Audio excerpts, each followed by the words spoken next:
and welcome to the Sunday reaction stream. We've got all the goals coming in from the 2 p.m. kickoffs, and we're about 4 minutes away from being up and running for Sunday football. And most people have a lot of players to play today, except myself. I don't actually have that many players. I've only got 4 players left to go. As we can see, I've got Semenyo, Foden, Haaland, and Krejci. So yeah, hopefully I still have a green arrow after this stream with some luck. But we are up to 3.9 million rank, so that's pretty good. But realistically, that's probably going to come down. If Haaland scores, it's significantly coming down quite a lot. If he doesn't, and Arsenal don't keep a clean sheet, I actually might be on for a really good green arrow this week. So that is positive stuff. All right, I'm going to get in the chat very shortly, but I'm going to quickly take you through all the starting lineups for today. Just realised my voice is being a bit weird. All right, so for Wolves versus Burnley, it is Johnston in goal, Hoover, Bueno, Krejci, and the other Bueno in defence. In the midfield, it's Montesi, Andre, and Bellegarde. And up front, it's Arias, Strand Larsen, and Rodrigo Gomez. For Burnley, it is Dubravka in goal, Hartman, Esteve, Sandambe, Walker, Cullen, Florentino, Anthony, Ugatukawaku, I think I said that name right actually, Brun Larsen and Fleming. For Aston Villa versus Man City, all the big boys start in this fixture.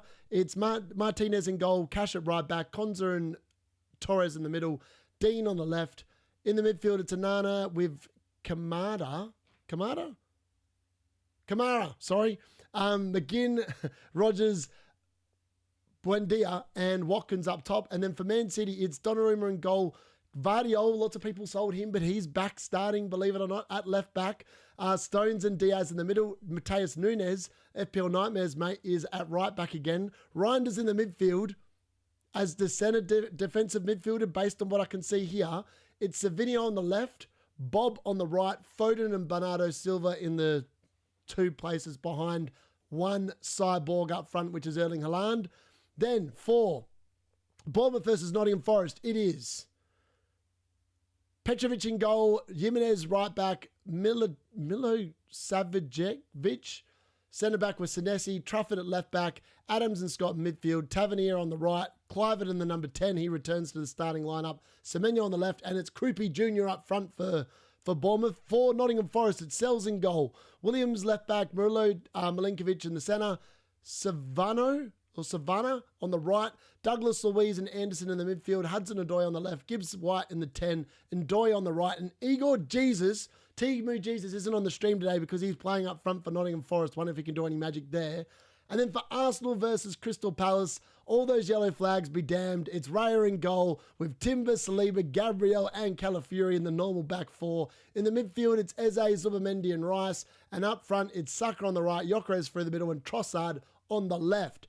For Crystal Palace, the last team to read out here, it's Henderson in goal, Gahey, Lacroix, Richards in the back line, Mitchell left wing back, Munoz right wing back. It's Wortman and Kamada in the centre. It's Pino or Jeremy Pino in front with Sarr and then Mateta leading the line. And with that being said, we're about 1 minute away from all the action kicking off. I've got the Goal Rush stream ready to go. I'm going to get into the comments very, very shortly once I've actually got my stream up and running so I can keep you abreast of all the scores as they go in. And we'll get the timer up for the half. And we should be just about to kick off right now with a little bit of luck if I've got it right. Look at that.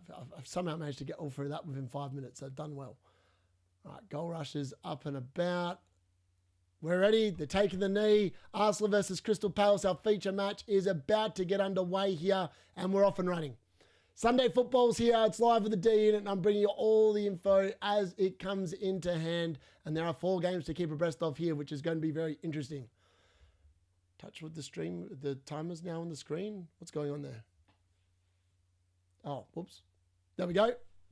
There we go. All right, we're 19 seconds into the game. The stream time is slightly behind. All right, someone's Captain Sucker. That's interesting. Well done. Good luck. Let's go. Hi, gang. Come on, D-Unit. Yep, we're ready to go. Only 4. Damn, I have 9. Yeah, I know. Lots of people have multiple players kicking off right now. It's going to be a bit of a weird watch, knowing that I've only got 4. So hopefully all my 4 score 15 points each, except Haaland. Hopefully he gets 2, but everyone else can get 15 points, and I'll be pretty happy with that. to do. Working overtime for us? Yeah, I know, mad. It is later. Normally this is a 9 o'clock game. Because the clocks have changed in England, it's now a 10 o'clock game at night for me. So I'm not going to be doing the Everton versus Spurs game because I've got no players in that game. And I need to get to sleep because I've got to go to work at 8 o'clock tomorrow morning. So if I did that game, I'd be going to bed at 3 a.m. and I don't think that's possible. Arsenal, it looks like, so we're still waiting for Burnley and Wolves to get, no, sorry, we're still waiting for Bournemouth and Nottingham Forest to kick off. They're running slightly behind the other 3 games. Otherwise, everyone else has started. Donnarumma, Timber, Krejci, Senesi, Foden, Semenyo and Junior, no Haaland. Ooh, nice. Howie Power, yeah, I'm pretty good, Halves. How are you? 5-1 Arsenal today. Mark my words, not a hope in hell of that happening. I wildcarded him out. I haven't received my thank you from Salah yet. I think it's in the post. Did you see that idiot from the Anfield Agenda? That he's meant to be like a fan channel, a bit like Mark Goldbridge is for Man United. And basically said that I was right, Salah scored. And he was excited because he won his bet, but yet Liverpool lost for the 4th game in a row. The dude is not a fan, clearly, because I think I'd be more upset. Also, why are you betting against your own team, you idiot? So that's... yeah, all my bets I always put on. I can never bet. If I don't think Man United are going to win, I just don't bet on the game. Mateta, ooh, almost playing Sarr through the middle there. Gabriel looking a bit at 6 and 7s at the back line. I just made that up. He did look a little bit like nervy then, but just putting all those doubts into all those people own those double Arsenal defence. Yokero's doing his best impersonation here of nothing, which is good to see for everyone that still owns him from their wild card 6. Thankfully, I dodged that bullet. He'll probably score. I'm going to talk trash and all these players are going to end up like 15 pointers and I'm going to have none of them. It's going to be biblical. All right, I'm going to pull up the Aston Villa game as well so I can see that on a different screen because I'm very intrigued to see how Phil Foden goes today. Yeah, Gabriel's starting. Need Foden to return now. Yeah, I know that'd be nice if Foden can actually do something for me. All right, let's get this open. Where are we at? There's Stan. All right, let's have a look at this Aston Villa game as well. All right, so Bournemouth, Nottingham Forest is now underway as well. Every game is up and running at the 2 p.m. kickoffs. So we are all officially live for all 4 games and now up and running. All right, don't want the goal rush. I want the Man City versus Aston Villa game. Where's that? Why can't I see it? That's really bizarre. Why can't I see that? There we go. All right. Not goal rush.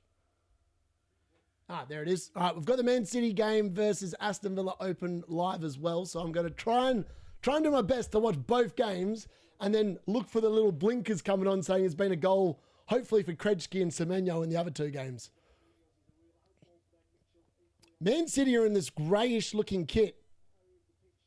And they're doing Man City things already, trying to push into Aston Villa's box. Villa clear it out pretty nicely. That's actually a really good break. Morgan Rogers as playing Watkins. He can't quite get there. Can't quite get there. All right. Oh, I need to get rid of this so I can actually see what's going on here. Get rid of that. Why is that in the... Can I just... Oh, I can close it. Okay. That's annoying. I'm trying to read the chat at the same time, but I've got it on a different screen to normal, and it's getting blocked by that stupid poll I did. Man City, Foden cuts it back, and to no one. Unlucky. I mean, Phil Foden, nice little... Well, no, actually it wasn't Foden. It was Silva. It looked like Foden. It's because it was on a smaller screen than the one I'm actually watching the Arsenal Crystal Palace game on. That's a good movement. Just overcooks it. Yeah, Bernardo Silva can't quite find a target in the centre there. Good early chances. City are pushing early in that game.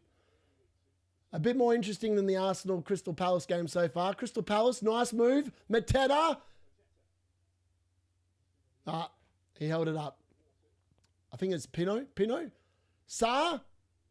Over the back. Out for a goal kick. I'm so hoping for a Palace goal, man. I want to see a Palace goal. I just want to see Arsenal, like, blank. It'd be quite nice. Not owning any of them, it'd be nice to see them all blank. I'm not going to lie. I do think this game's got 1-1 written all over it. I feel like Arsenal are going to score, and then they're just going to try and shut up shop, and then Crystal Palace are going to eventually wear them down because they're actually a pretty good team. And hopefully Mateta doesn't hopefully Mateta doesn't do what he's been doing the last few weeks and just missing easy chances. Because he has been a bit poor in that regard of late. And Man City are all over Aston Villa at the moment. Oh! Reinders of a great shot that's just gone over the bar. It hasn't missed by much. Wow, that's a good shot. He's just come inside the box. It doesn't quite dip enough, but Aston Villa just sitting off City, inviting the pressure. And I tell you what, Reinders is very, very unlucky there not to have scored. It's a pretty good effort, truth be told. But it still remains there 0-0. Arsenal pushing here down the right. Oh, I think Saka's offside and Saka is offside. All right, I'm going to close that poll. Make sure you get your last votes in. What does people think? 5 and 10 seems to be the most popular answer here. 1 to 5, 18%. 10 plus, 38%. I hope it's 38%. I'm going for 10 plus. That'd be nice. Lots of goals, just not for anyone that owns them except mine. All right, now I can see the chat again. That's good. That's good. Now I can see the chat. Now I've closed that poll. All right, very good. Napstars, cannot stand those YouTube channels. I can look in the mirror and shout at myself if I want to. It would be nice to be paid for it, though.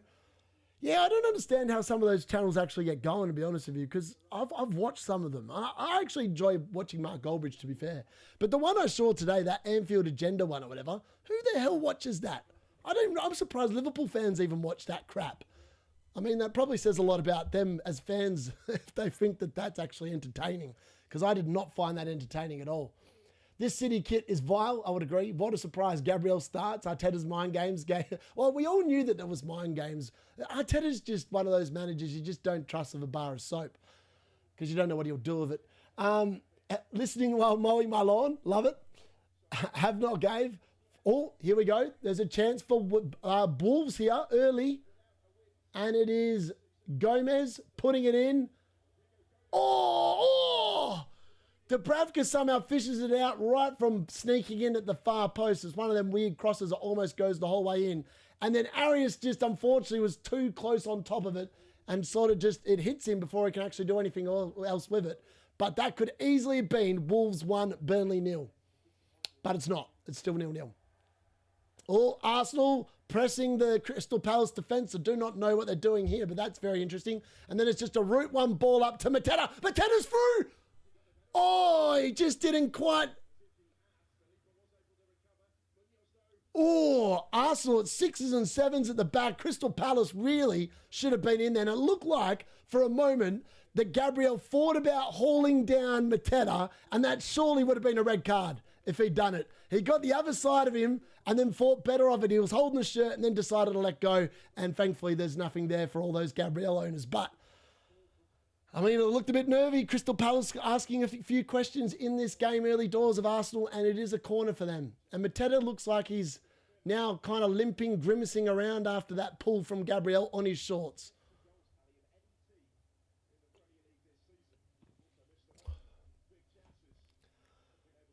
Semenyo hat-trick, please. I captained him.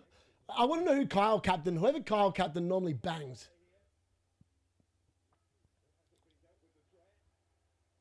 Oh, Richards, nice tackle there on, I think that was Rice, but it's gone out for a... Oh, Rice has been caught on the ankle there as well. He's also grimacing. Far out. Looks like this game is going to be a very combative game early doors. Right, what else have we got in the chat? 4 points for Bruno F. Could be better than 0 for Saka. Glad I made that move. Yeah, fair. Timber's points aren't loading.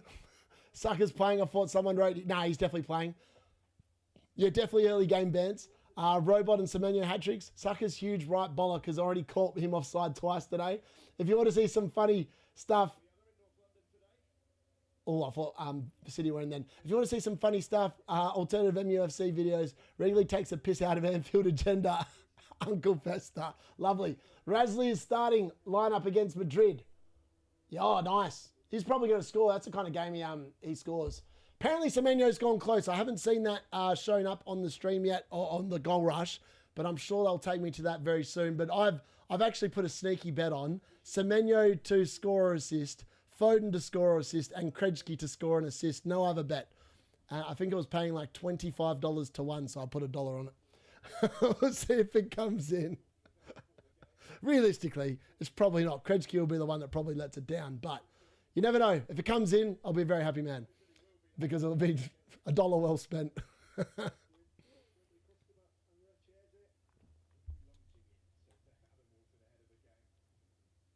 I need to put up the commentary a little bit on this Man City game. Hold on, let me turn that up a bit.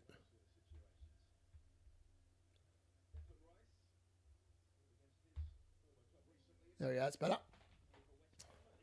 No goals yet. We're 11 minutes into the 2 p.m. fixtures now. We are waiting for our first goal of the day. Ironically, we had 5 games yesterday for exactly 0 clean sheets from 10 teams. Will it be a similar case today? That is the question. Still can't believe that there was, Can't believe there was no clean sheets yesterday. I thought that Chelsea, to be fair, considering that I thought that they were a better team than what they were clearly showing yesterday, I thought they'd probably... I didn't think Sunderland would score. I thought it'd be a very close game, but that they'd edge it because I just didn't think Sunderland would score. And then Sunderland scored twice, and they were very good value for the money in that win. And then today, we've got some of the best defences in the league. We'll have to see if that equates to clean sheets, I suppose. Another offside for Arsenal. That's about the 3rd offside already in this game in 12 minutes. It's pretty sloppy, that. Especially when you're playing against a team that's got a fairly low block as well. Like a Crystal Palace aren't a high-line team. I'm surprised they've been caught offside 3 times already there.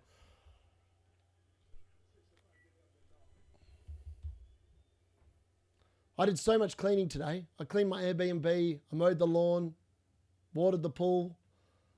It's been a busy day. Busy day of doing housework. It's never a fun day when you have to do housework, but alas, sometimes you have to do it. Mateta? No, not quite. 4. I thought it was Mateta. It was actually Saab that the ball was over the top 2. You're so close. Darius, we need you to pay close attention to the Forest game today. I don't want any new dash bounce with United taking them on next week. Yeah, I know. I do think they're going to be better defensively. I don't think they're going to be, let's buy Milinkovic back into my team kind of vibes. But I think they're going to improve defensively significantly. Because let's be honest, Ange is not a defensive manager. And, well, he didn't offer much. He didn't offer much except losses and no wins. So, yeah. Jokeres, there's a goal in the Wolves-Burnley game. We've finally had our first goal of the watch-along. I'm waiting to see who it's for. Is it the Krejci blank or is it the Krejci goal we've all been hanging out for? We'll have to wait and see. But there's definitely been a goal there. I'm waiting to see what's going on. But it's just flashed on my screen. There is a goal in the Wolves-Burnley game, and I'll bring that to you and who that is involving as soon as they cut to a set-piece FC corner or something. But there has been a goal. I'm not reading the chat because I don't want to know if my Krejci's clean sheet's gone already. Because it's still pretty early in the game, let's be honest.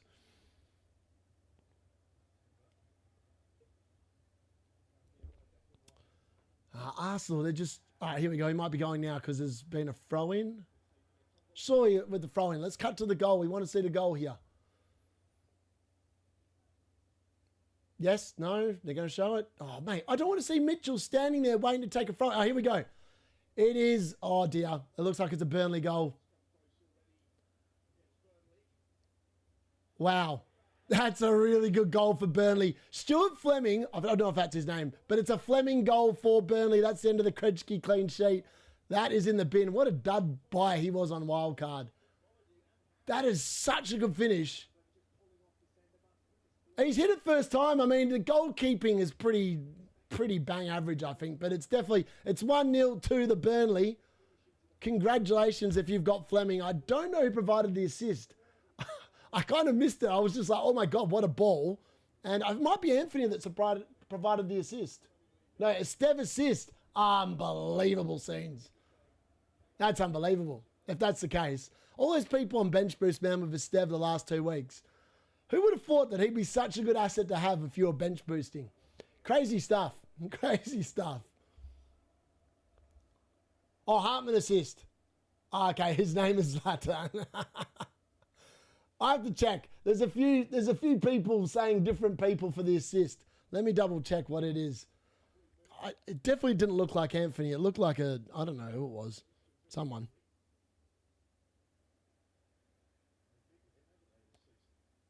It is. Well, they haven't given it to anyone yet that I can see.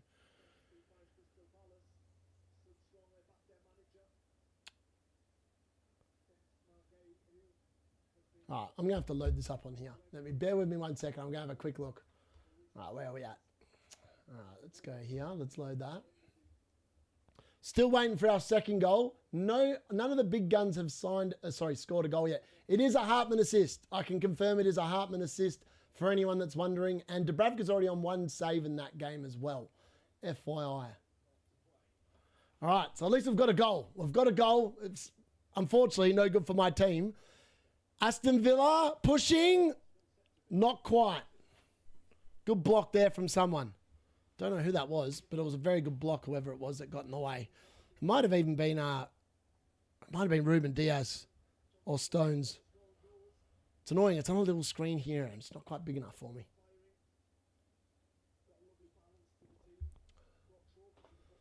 I mean, I'm watching the Aston Villa versus Man City game, and I've got the Crystal Palace versus Arsenal game. I can tell you that the Aston Villa Man City game is a hell of a lot more interesting to look at than the Arsenal Crystal Palace one. The only time this game between Arsenal and Crystal Palace has been interesting in the first 17 minutes is when Palace have had the ball.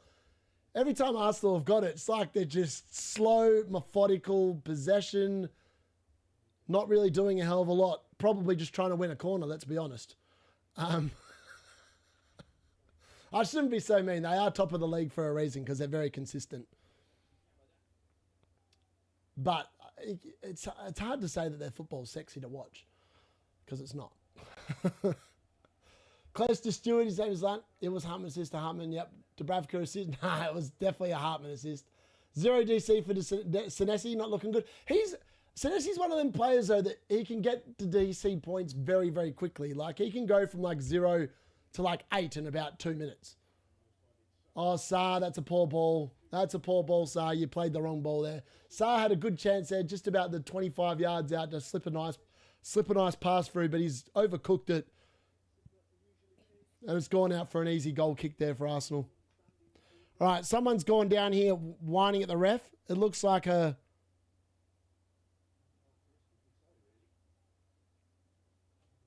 Okay, Luca Dean gets back and does not win the ball. That's got to be a penalty. How's that? I don't know what's going on with this weekend. There's been some weird fouls in the box that just haven't been given. Like the one yesterday on Ahmad was a clear penalty. I do not know how VAR did not intervene on that one. It was a clear penalty all day long. And I swear that the Man City bloke's just been taken out in the... Oh, no, sorry. Oh, no, he didn't. Oh, sorry, it was an Aston Villa attack. My bad. That's why it's not a penalty. That makes a lot more sense. Okay, because I thought Luca Dean just pummeled him.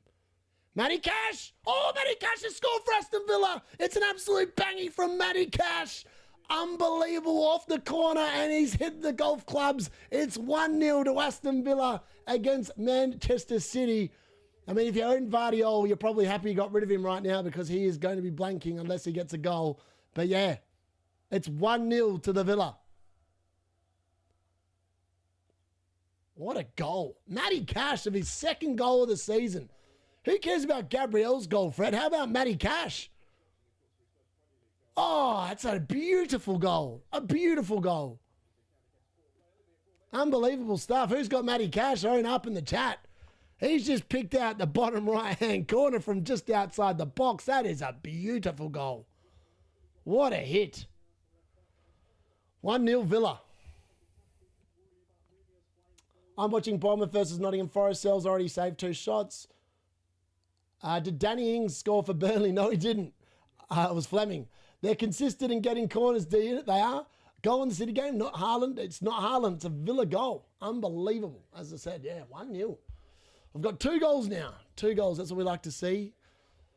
Another 2 teams are not going to be keeping clean sheets this weekend. That's also very interesting to see. Also, Alex Volo captained Krejci this week.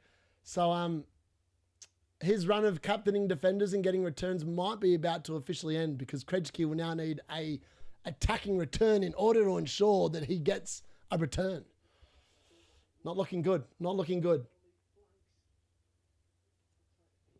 It's also annoying because like Senesi's on my bench, so I'm kind of hoping Nottingham Forest score today to make me feel a bit better about benching him. I think City will be quite annoyed that that has actually been given as a corner. I still can't believe what a goal from Matty Cash. I'm just watching it back again. It's such a good goal. Such a good goal.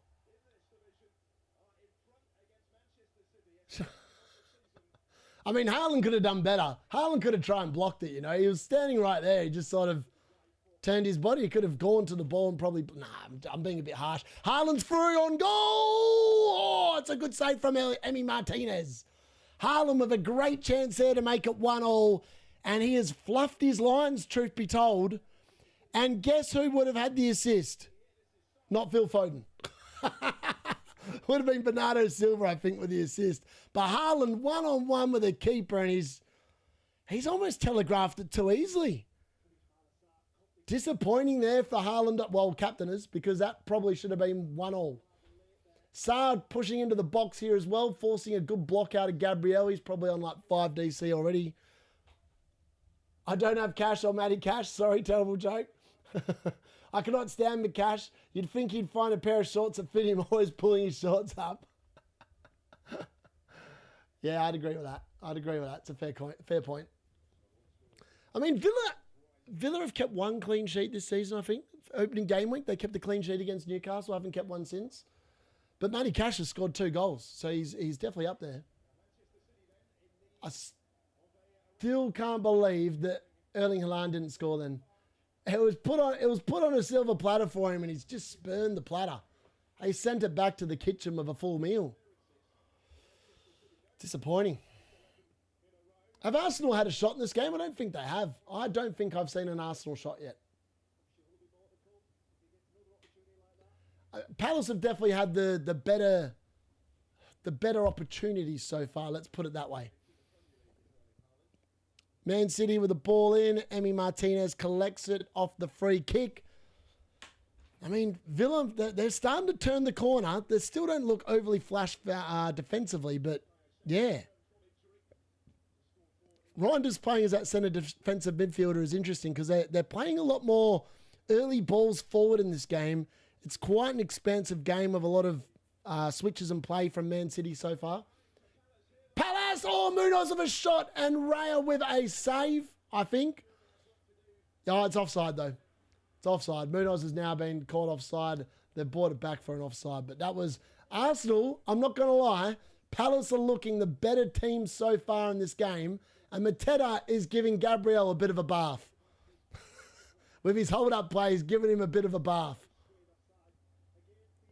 It's just a matter of whether Palace can actually make something of it, because this is a difficult thing with Arsenal. They don't allow you with too many chances, and when you do get them, you really do have to make the most of them. As we saw with Man United on the opening day, if you don't put them away when you've got the chances, they will grind out those 1-0 wins. So, and you can guarantee at some point Arsenal will get a shot off probably a set piece and they'll probably score. Morgan Rogers, that's beautiful. Beautiful run with play there. Eventually drawing the foul from someone in the Manchester City midfield. Rogers is starting to look a lot better the last few weeks. I mean, his underlying numbers are absolutely rubbish. It's very hard to recommend you, but the last 3 weeks he's actually returned. He's got 2 assists and a goal in the last 3 weeks. So he is starting to have a bit of an upturn in form. He's dropped a few million, well, not a few million, a few 0.1s over the last few weeks as well. But I don't think I'd be recommending just yet.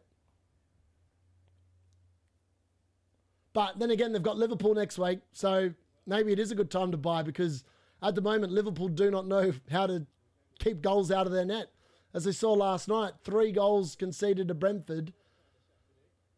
Yeah, I mean, Liverpool, 4 games in a loss, 4 losses in a row now in the Premier League as champions.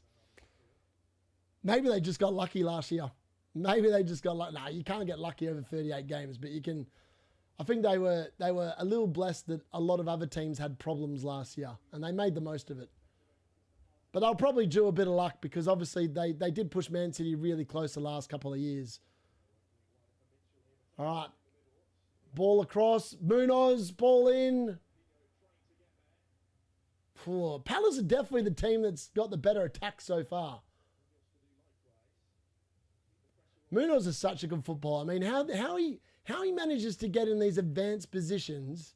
Oh, there's another goal. There's a goal in the Bournemouth and Nottingham Forest game. We've had a goal in 3 games now. We're just waiting to see who that is. But we are now up to 3 goals for the live watch along. So there's been goals in every game. So surely Palace can make it 4 over the next 20 odd minutes before half time. But yes, we've had a goal in every game now. I will bring you that goal as soon as it comes on the stream. But I'm sure the chat's already all over it.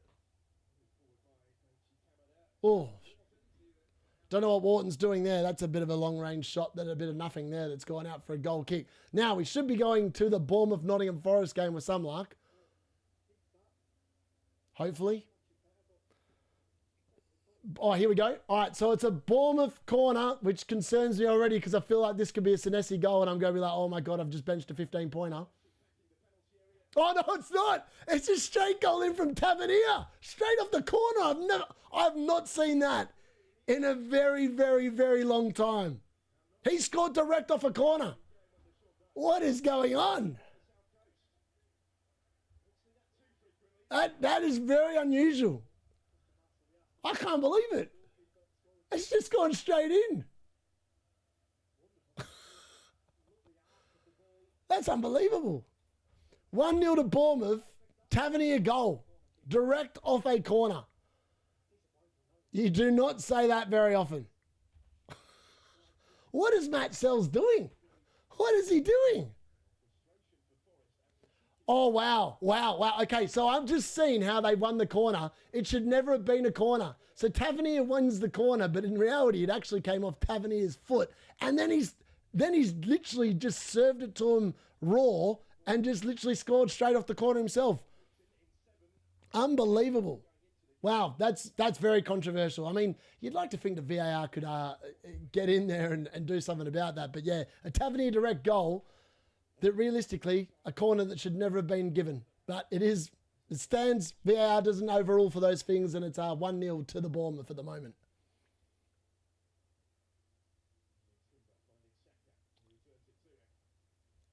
Yeah, 1-0. Best defence, Palace, best attack. I know. Only dropped 0.1.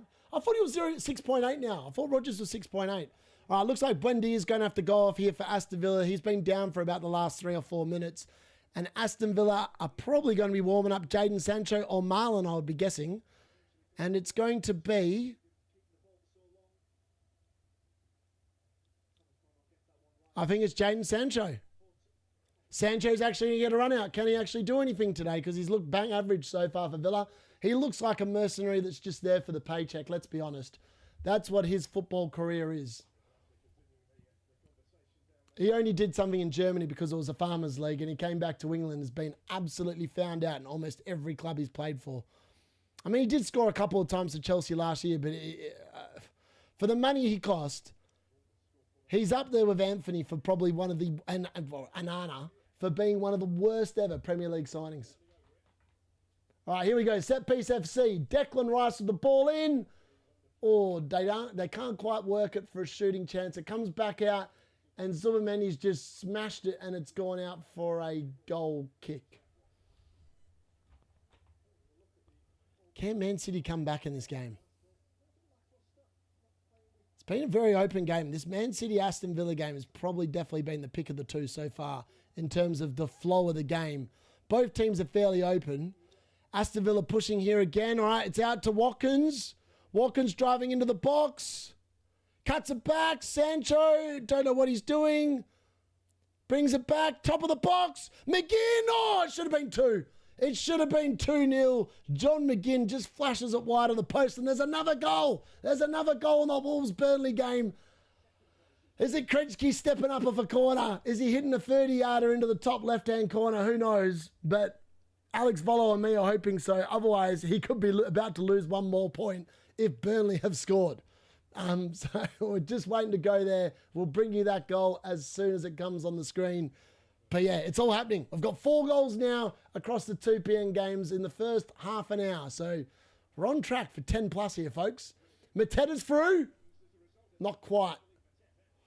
Not quite. He's given Saliba and Gabriel a very good game so far. Right, we should be getting a check here of the goal since it's gone out for a throw in here. And we're off to Burnley going to score again. Unbelievable.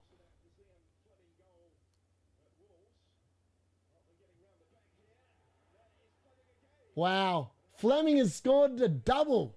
Fleming has scored again for Burnley, and it's Hartman. Hartman with a second assist.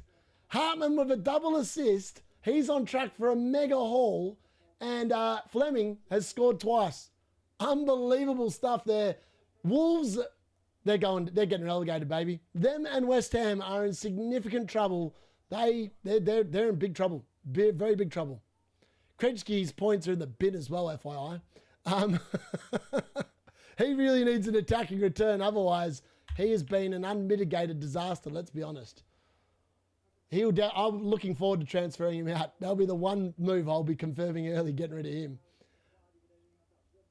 He just hasn't paid off. I thought Wolves are going to actually keep a clean sheet in these easier fixtures, and they've just shown relegation form, let's be honest.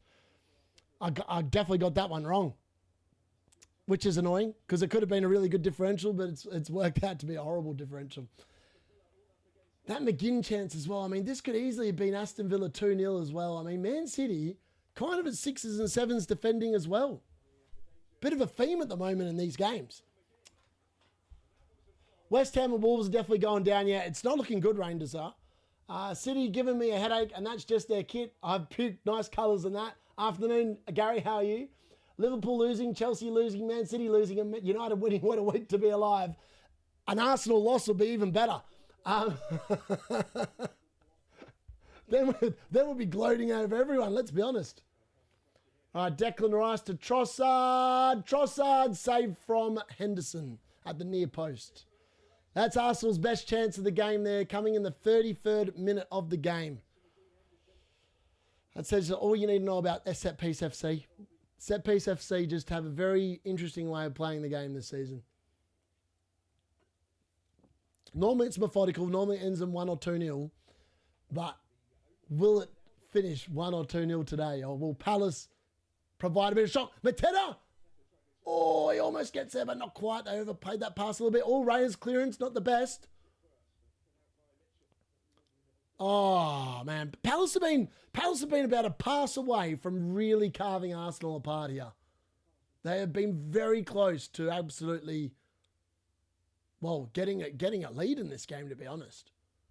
Other than that Trossard chance there where he cut in and puts it to the near post, it's an easy save for Henderson.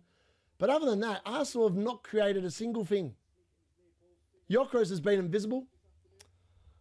Hello, Zygel. How are you, buddy?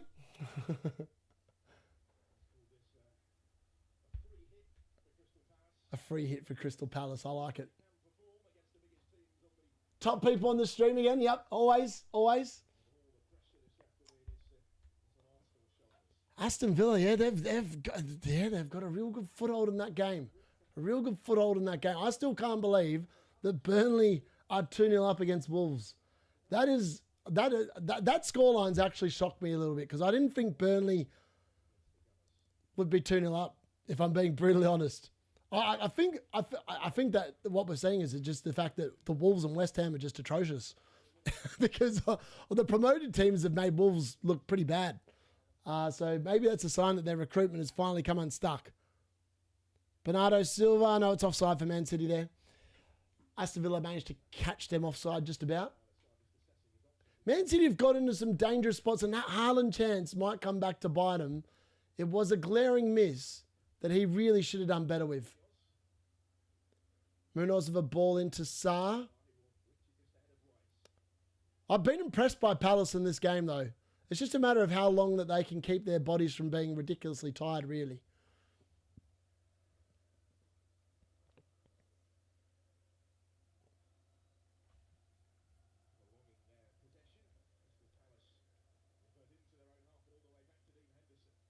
Dean Henderson, man.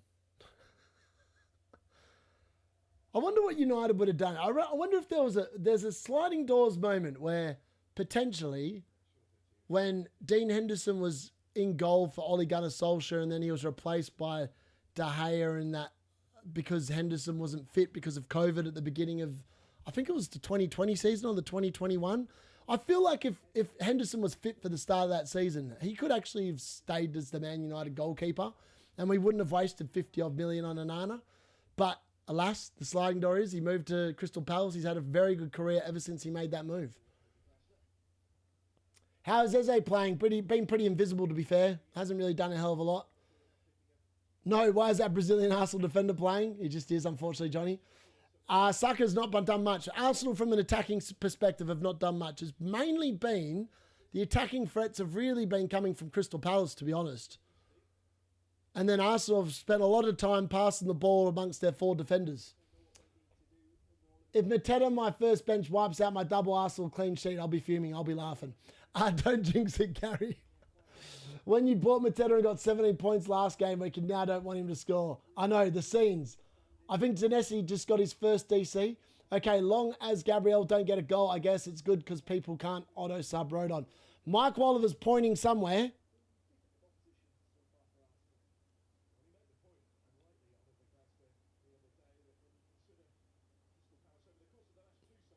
Okay, I see why he's pointing the point. I was reading the chat and almost missed it. That's not a penalty. Get up. It's a goal. I think it went out for a goal kick for Aston Villa in the end. Phil Foden, I'm not going to lie. Phil Foden's been pretty anonymous in this game as well. Not going to lie about that either. He's looked pretty absentee. He's definitely going to be part of my moves to bring in some better defenders this week, I think. There is a world where I think potentially I might move Foden down to like a Declan Rice, saves me 1.4, which gives me 2.6 million in the bank, and then I'm going to upgrade Krejci to an Arsenal defender, and then I'm probably going to upgrade Chalobah as well to an Arsenal defender as well. And that'll be 3 of my 4 transfers. And then I'll work out what to do with the rest of the money or if I just want to roll the other one. I think that's what I'm going to do. Unless Foden resurrects himself in the next 45 minutes, I think that's probably going to be the moves. We're in the same game boat, Gary. Just makes a couple of injuries to wipe out Palace's season. Hope it doesn't happen, but look at what's happened. Yeah, exactly. Chelsea just, yeah. Taking hits, I like it. I've never been anti-taking hits. Oh, here we go. Set piece FC. Eze scored. It's an Eze goal. It's 1-0 to the Arsenal. And I think it's a Timber assist. Oh, it's either that or it's a Palace assist or it's a Declan Rice assist because it's definitely a goal to Arsenal, though. It's 1-0 to Arsenal, and it's an Eze goal. So after doing nothing, they've relied on set pieces again, and they've got another goal off a set piece chance. So Declan Rice with the ball in. It's a Timber assist. Or is it a Gabriel assist? Who's got the red boots? No, it's not a Timber assist. It's a Saliba assist. I think it's a Saliba assist. Saliba assist. Nah, it's Saliba. It's a Saliba assist, I think. I'm pretty confident it's a Saliba assist. But it's 1-0 to the Arsenal. And there's a penalty in the Wolves-Burnley game as well. So it's all happening here. Arsenal are relying on set pieces again. Who would have thought it? Who would have thought it? I'm sure it's a Saliba assist. I'm sure it's a Saliba assist. Nah, it wasn't Gabriel. I'm pretty sure it was Saliba behind him. I'm sure it wasn't Gabriel. I'm pretty confident it wasn't. Gabriel was the one that went up for it, but it went over Gabriel's head and it was headed by the bloke behind him, which I'm sure was Saliba. Nah, it's not. Was it actually? Let's have a look. It definitely did not look like a Gabriel header, though. I thought it was a Saliba header. Unless it was Saliba in front and it was Gabriel behind. And the angle they were showing on TV made it look like a Saliba one.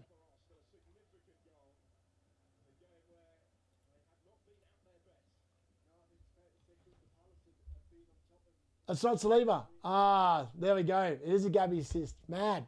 Well, Gabriel just doing Gabriel things, isn't he? Just keeps on scoring. Well, not scoring. Just keeps on getting attacking returns. Saliba must have been going up there as well. There's another goal in the Bournemouth Nottingham Forest game. We've got goals left, right and centre. There's too much to keep on top of.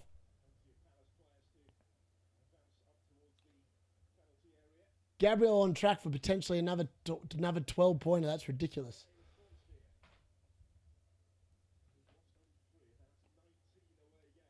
This is what I said, though. I think 1-1 has this game written all over it. Because Arsenal are going to shut up shop now, try and defend, and I think Palace at some point will score. So we'll see. We'll see if I've got the scoreline right at the end of the game.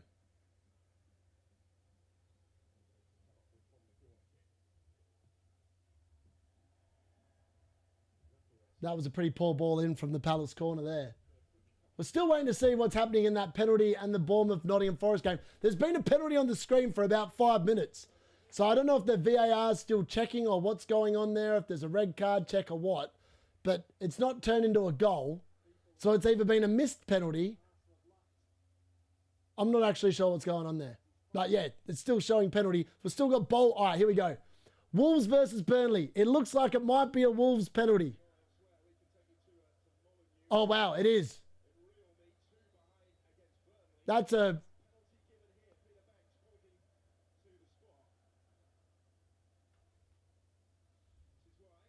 Oh, yeah, that's definitely a Burnley penalty. Sorry, that's definitely a Wolves penalty. And it's Strand Larsen for Wolves. And he scored. It's 2-1 to Wolves. Strand Larsen finally gets his season up and running. That's the goal there. And we're still waiting for that Bournemouth-Nottingham Forest game to show us the goal there. But we've got... That's the Burnley clean sheet wipeout.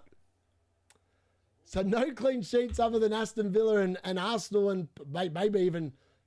Bournemouth, depending on what that score is there, but we're just waiting to see what that goal is all about. But that's the goal there, and it is a penalty to Strand Larsen, who finally gets his first goal of the season. Reminding people he does actually exist. All right, where's this Bournemouth-Nottingham Forest game?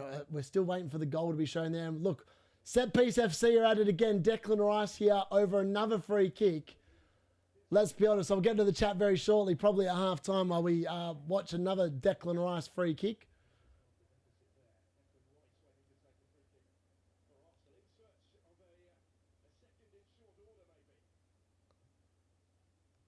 It's well cleared by Palace, that one. Second ball, though. Zubimendi to Eze.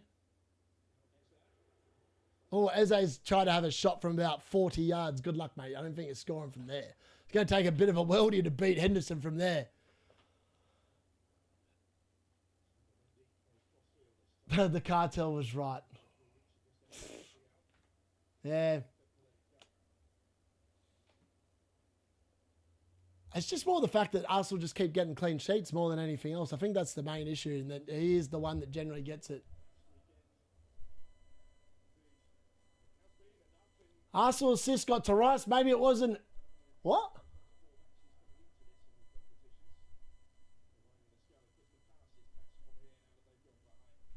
I might not have come off an Arsenal header. It could have been a Palace header. At first I thought it was a Palace defender. But if that's correct, then I mean that's pretty funny. We're all sitting there saying it's a Saliba assist and it turns out to be Declan Rice. Surely not. I'm still waiting. Apparently Croupy Jr. scored here, I think, based on what I can see from the chat. But I'm still waiting to see this goal. So, yeah, I'm still waiting to see who has actually scored and what it is. I hope it's a Rice assist too, to be honest with you. All right, here we go. Bournemouth versus Nottingham Forest. Oh, here we go. Wow. I don't think even Nilsson's getting back in the team, boys. Croupy Jr. with a shot from about 30 yards. What a hit. He's just hit that from about, I don't know, about close to 30 yards, and he's just put it away. It's a great hit. 2-0, Bournemouth. That's just a great goal. That's a great goal. He's looking really good. I think that he might be the play. He might be the play. I might have to waste a goalkeeper transfer to get rid of Petrovic so I can get Croupy Jr. in that dead spot. He's looking good. I don't think even Nilsson's getting back in the team of this kind of form. That's very good play. I swear I've seen more of Gyökeres running around after the ball than actually touching the ball this half. Like legit. Oh, Vardy there's just put McGinn to the floor. McGinn's pointing a finger. Vardy shaking his head. How is that a Rice assist? Wipe on the bench boosters, yep. King Gabriel, 3 games in a row, returning is unbelievable. Yeah, we're going to have to wait and see what's going on there.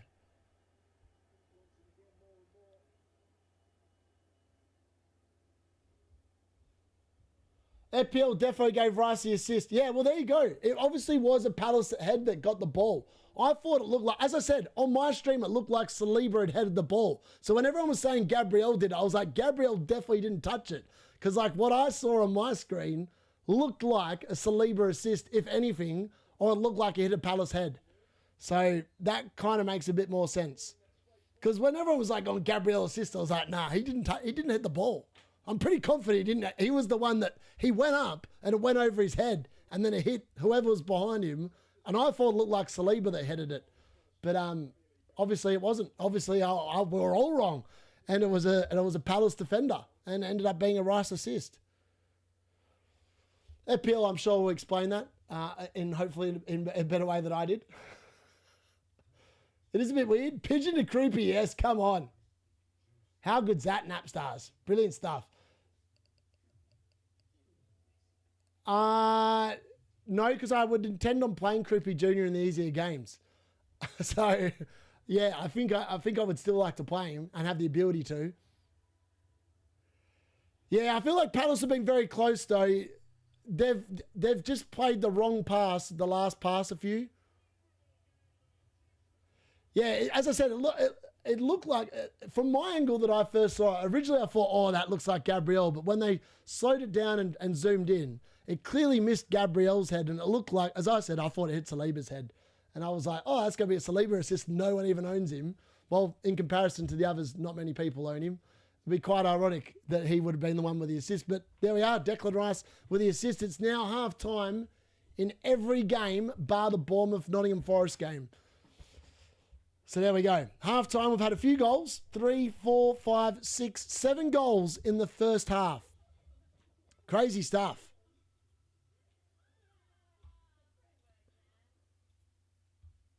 All right, let's reset that. Get that off.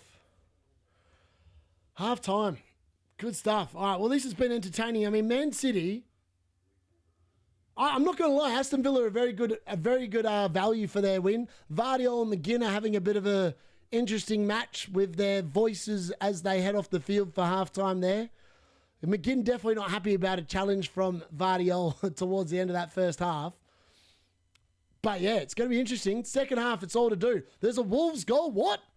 I haven't seen it. Oh, this is the problem. Goal rush goes to a break when the main game is at break. What? Who scored? I need to see it. This is so annoying. Is it a Krejci goal? Come on, where's the Krejci goal? Or is it Strand Larsen with another goal? Montesi goal, unbelievable. Avi with the updates in the chat. Montesi goal. Madness, 2-2. Who would have thought? What a game of football that's been. A relegation humdinger. Wolves coming from 2-0 down to bring it back to 2-2 on the stroke of halftime in injury time of the first half. Madness. I said the first half had ended. There's no way Krejci did anything. It's not possible. What is Goal Rush? Is it worth it?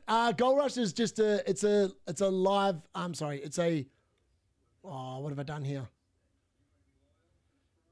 It's just so in Australia we can watch all the games. So I can literally, I've got them all over. Krejci assist, unbelievable. That's why I owned him. Volo is a genius. Volo is a genius. He never picks a defender that blanks, folks. He never picks a defender that blanks. That's unbelievable. Wolves have had 10 shots on target. Krejci's actually going to get more points than my captain Bruno at the rate he's going now that he's got an assist. That's crazy. What a finish to the half. I might have lost out in the clean sheet. But if Krejci has actually got an assist, we'll take it. And he has. Krejci's been given the assist. He's up to 3 points. And obviously, yeah, that's brilliant. We like that. We'll take any points we can get at this stage. So that's good. 3 points for Krejci now instead of 1. Update to 42 points. I mean, I really need a Crystal Palace goal in the second half. A Palace goal in the second half is massive for my week.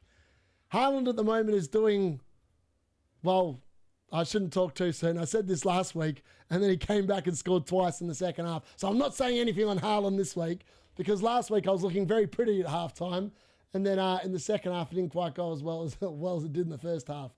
And look, he had a very good chance in that game already where he probably should have scored, let's be honest.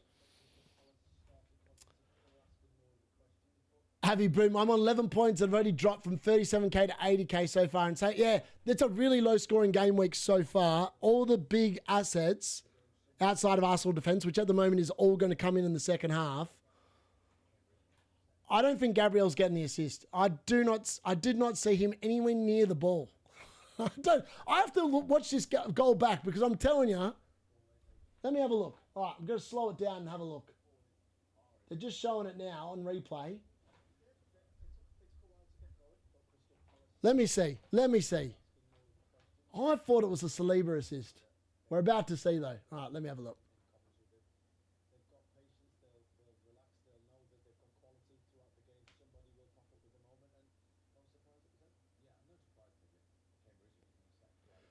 That's really funny. They're talking on the panel about the fact that, you know, it's no surprise it came from a set piece.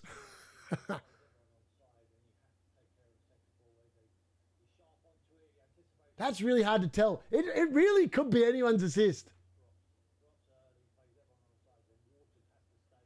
I think it's actually Sarr. I think it's Gabriel heading Sarr's head, and Sarr. Oh, hold on. That's the angle right there.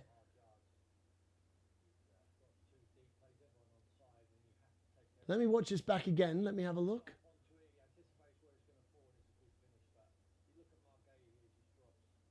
Right, the forensic analysis is out. I'm drawing lines on the pitch.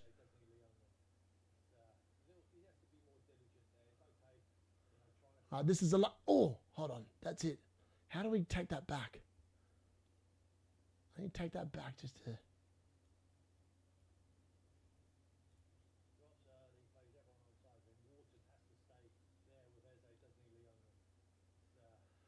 Oh, I think it's actually Sarr that gets it, which is why it's a Rice assist. Yeah, I think it's... Gabriel's definitely up. It's Saliba in front of him. That's why I was getting confused. I think it actually comes off Sarr's head. It looks like it comes off Sarr's head. Dominic Calvert-Lewin. A rare assist. Yes, if it comes off a Palace defender, it is a Rice assist. Yeah, that is correct. Based on my knowledge of the thing anyway. I'm sure that FPL have already tweeted about it, surely. Let me have a look.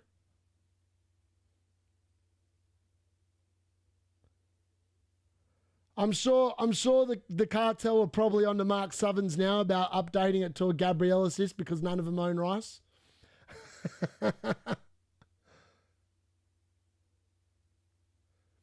Okay, so according to this, it's still going down as TBC on the official thing.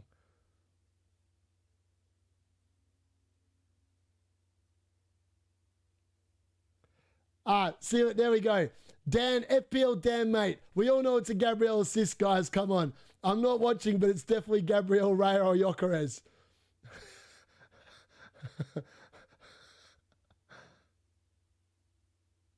And then literally all the big content creators are all in there going, it's clearly Gabriel because they all own him. What a bunch of babies. Imagine sitting there crying on the FPL Twitter page about an assist that you think should have been given to a player. That's the definition of just sore losing, really. Let's be honest. If it came from a Palace player, should have gone to Specsavers. Thank you, sir. I want to play a Tony. Yeah, I'm not sure. I have Croupy. Very nice, Jack. Very nice. Yeah, a rare assist. I mean, that's just... I've got it on a still, right? I just wish I could slow it down. I wish there was a button where you could slow it down. Because it is pretty close. They're going to need the forensic technology, let's be honest.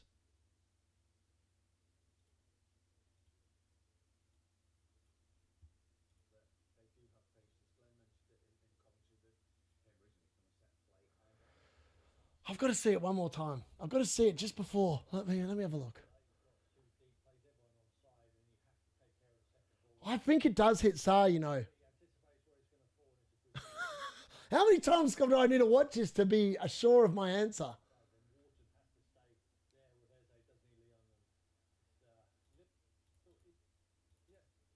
Oh, no, it doesn't hit Gabriel. I'm pretty sure that actually does hit Sarr. Let me watch this last angle again.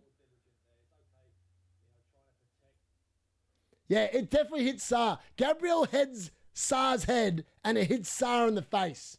It's definitely not a Gabriel. It's definitely not a Gabriel assist.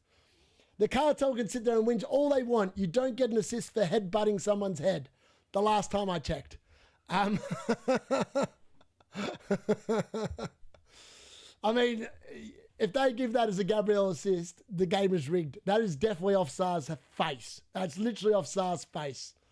Definitely doesn't hit anywhere near Gabriel's head. Gabriel heads Sarr's head, who then heads the ball, but it's not a Gabriel header. It should have been sent off for a headbutt. For now, only have Bruno Fernandes and Virgil DC points. If those count as assists, Rice is the best Arsenal attacker to get. And that's why I said he takes so many steps. He takes every free kick. He's definitely the player to own. He's the one I'm most interested in. Has the Wolves-Burnley game been postponed? Where's the score? It's 2-2. Sorry. Oh, yes, my bad. No, it's... Yeah, sorry. There we go. That's back. I knew there was something I was mucking around with before. I was adjusting the thing and then I accidentally took it off stream. Gabriel doesn't react as if he assisted when the goal was scored. Exactly. He doesn't. Zidane cosplay. If Forest and Arsenal keep a clean sheet, I'll be on for an 18-point bench. Well, Forest aren't keeping a clean sheet. They're 2-0 down. I think you meant Bournemouth, Avi. I know. I'm very concerned that, as I said, I was sure I was going to be benching points this week. And at the moment, I've got Senesi and Petrovic combining at the moment for probably 12 points on the bench. Inevitably, the week I played the bench boost, the bench sucked, and then the week after it's good. Not a surprise. Yep. Yeah. Well, I'm going to take a shot in a second because I've forgotten about that. Yeah, Bournemouth. Yeah, I was going to say, I was like, I think Forest. Maybe they've got to rewind time. All right, let's bring that up. All right, second half is not far away now, so we'll update to the second half. Still can't believe it. I want to see that Wolves game. I wish they didn't. Oh, maybe they showed it. Hold on. Arsenal.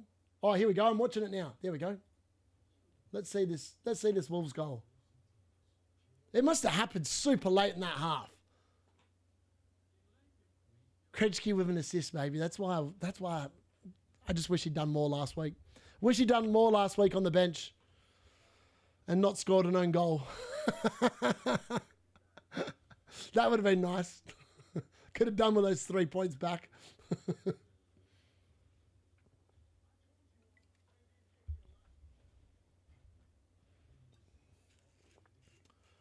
All right.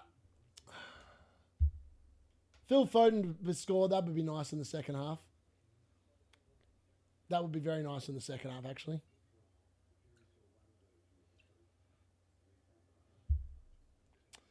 Cheers to the fact we've had 4, 5, 6, 7 goals so far. Mad. 8 goals, sorry.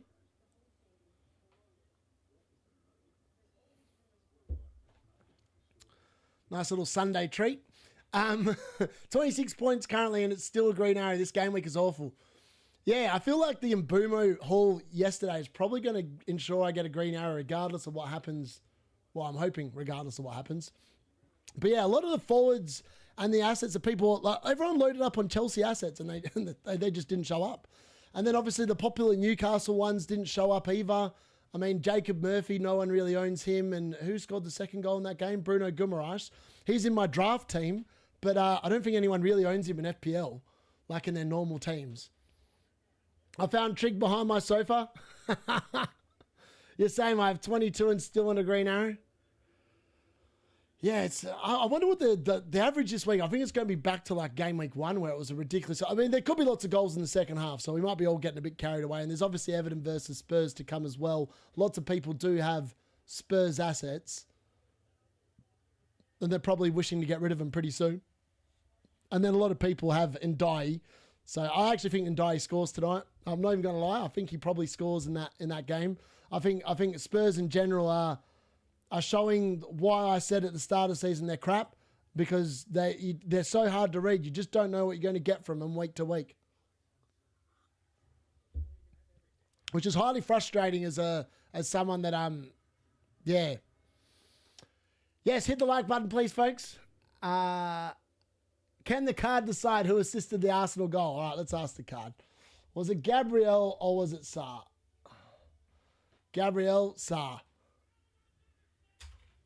I reckon it's a Gabriel assist. I think the card's lying, mate. The card needs to be retired for the night. I think, no, the card doesn't have Gabriel in its team. I was like, maybe that's why it's saying it. Just joined the chat. Good to see you, Lewis. Need a Semenyo goal. I've captained him this week. Darius, how does Gordon look? Gordon was amazing. Gordon should have come away with a hat-trick of assists yesterday. How he put one on a platter for Walter Marty, he put one on a platter for Jacob Murphy, and he put one on a platter for, was it Alanga or someone else in the second half? And all three of them, just really good chances he created, all went to waste. All went to waste. A bit like what Haaland did in the first half in this game against Aston Villa. How the hell is it not a Gabriel assist? Because Gabriel headbutts Sarr's face, and Sarr's face is the thing that actually makes contact with the ball. Gabriel doesn't actually touch the ball with his head. He just headbutted him. I don't think it's going to get changed. Based on, I literally stopped it, and it was clearly hits Sarr's face. And Gabriel headbutts Sarr's head. I mean, that doesn't count as an assist the last time I checked.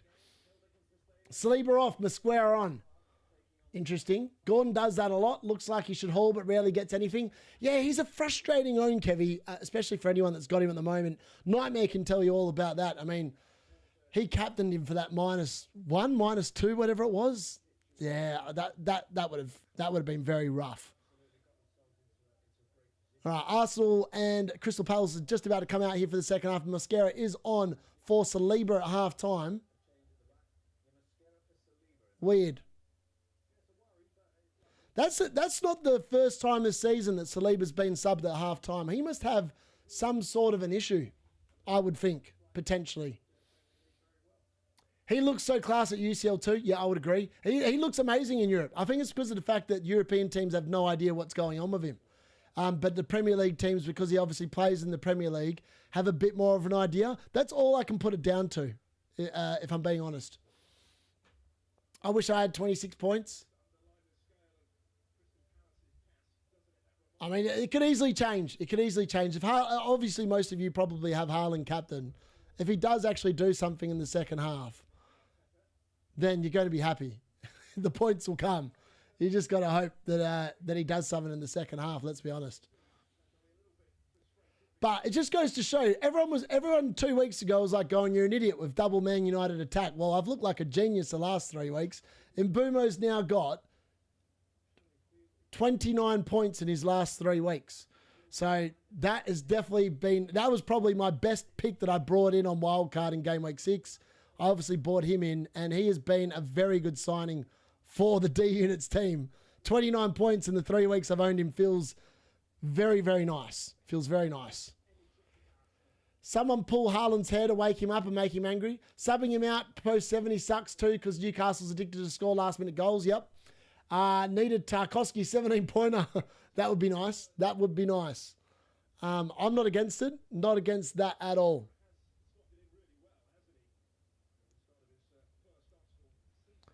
Yeah, I think if Branthwaite, if Braithwaite was fit for Everton, I would be expecting a lot more Everton clean sheets. He does make such a difference to their ability to keep clean sheets, which I think goes a long way. Keane's obviously a really good asset at 4.5 million while he's out, but he's got good goal threat as well. But yeah, I mean, realistically, they're just not as good defensively without Braithwaite. But the fixtures look okay for Everton. I'm not going to lie. The fixtures look half decent for him. So yeah, we're up and away. Bournemouth versus Nottingham Forest has just kicked off for the second half as well. Aston Villa versus Man City has as well. And it's still, the only game that's still at halftime is obviously that Wolves-Burnley game, which has had a lot of added time to it. So we are now up and about in 3 of the 4 games. What will we see in the second half? Ndiaye hat-trick. I think the odds of that are pretty remote, but you never know. Is the cyborg not connected to Wi-Fi? What's happening? Good question. Watkins is down here with his face on the ground. Don't know why. Looks fine. I forgot to actually look at the DC points. I've so just done with that addition to the game. I'm sick of looking at him. I just sit there. If they get popped in the game, I'm like, oh, well done. You got 2 points. Otherwise, I've just got no interest in him. I can't stand the fact that I don't like watching and counting bloody contributions. So I've decided that's not a part of the game I'm going to be commentating on. I'll just say when they've got him. And if I run out of things to do at halftime, then I'll talk about him. But we were literally checking the Sarr assist for that as a goal. So, yeah. Phil Foden about to take a corner here for Manchester City in the Aston Villa versus Man City game after he dinked inside and won the corner himself as well.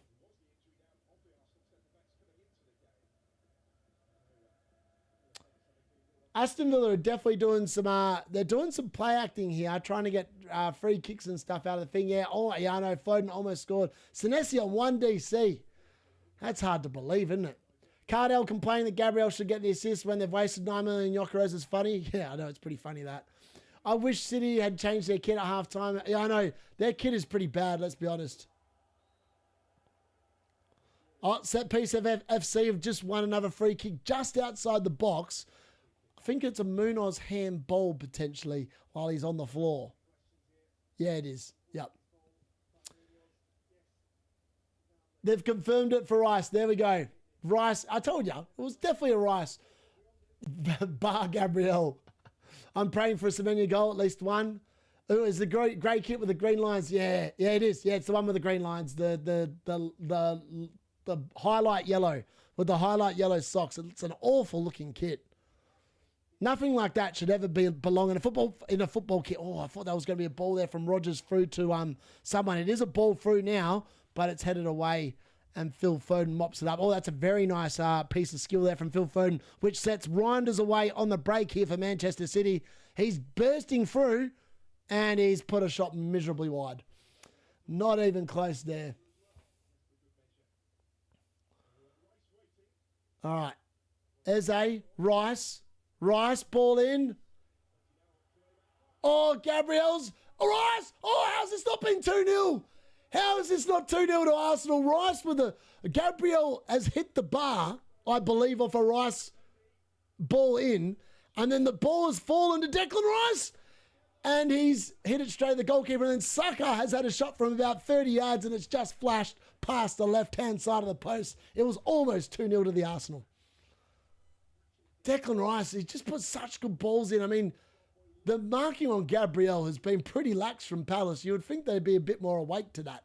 But they've been a little bit slack there. And you would have thought with their defenders, they probably should have defended it better. And then Saka's shot looked a bit closer than what it actually was. It flashed about 2 metres wide of the left-hand post. You made me think Timber got an assist. I'm sorry for not listening to the cartel and went for Timber instead. Starting to look like Bruno Fernandes would have even better for me this game week. Imagine Gabriel goes off on the 59th minute. That would be hilarious. Kyle, don't tempt me. I can't believe that. Wow. I don't know how they haven't scored. I don't know how they're not 2-0 up. That should have been 2-0.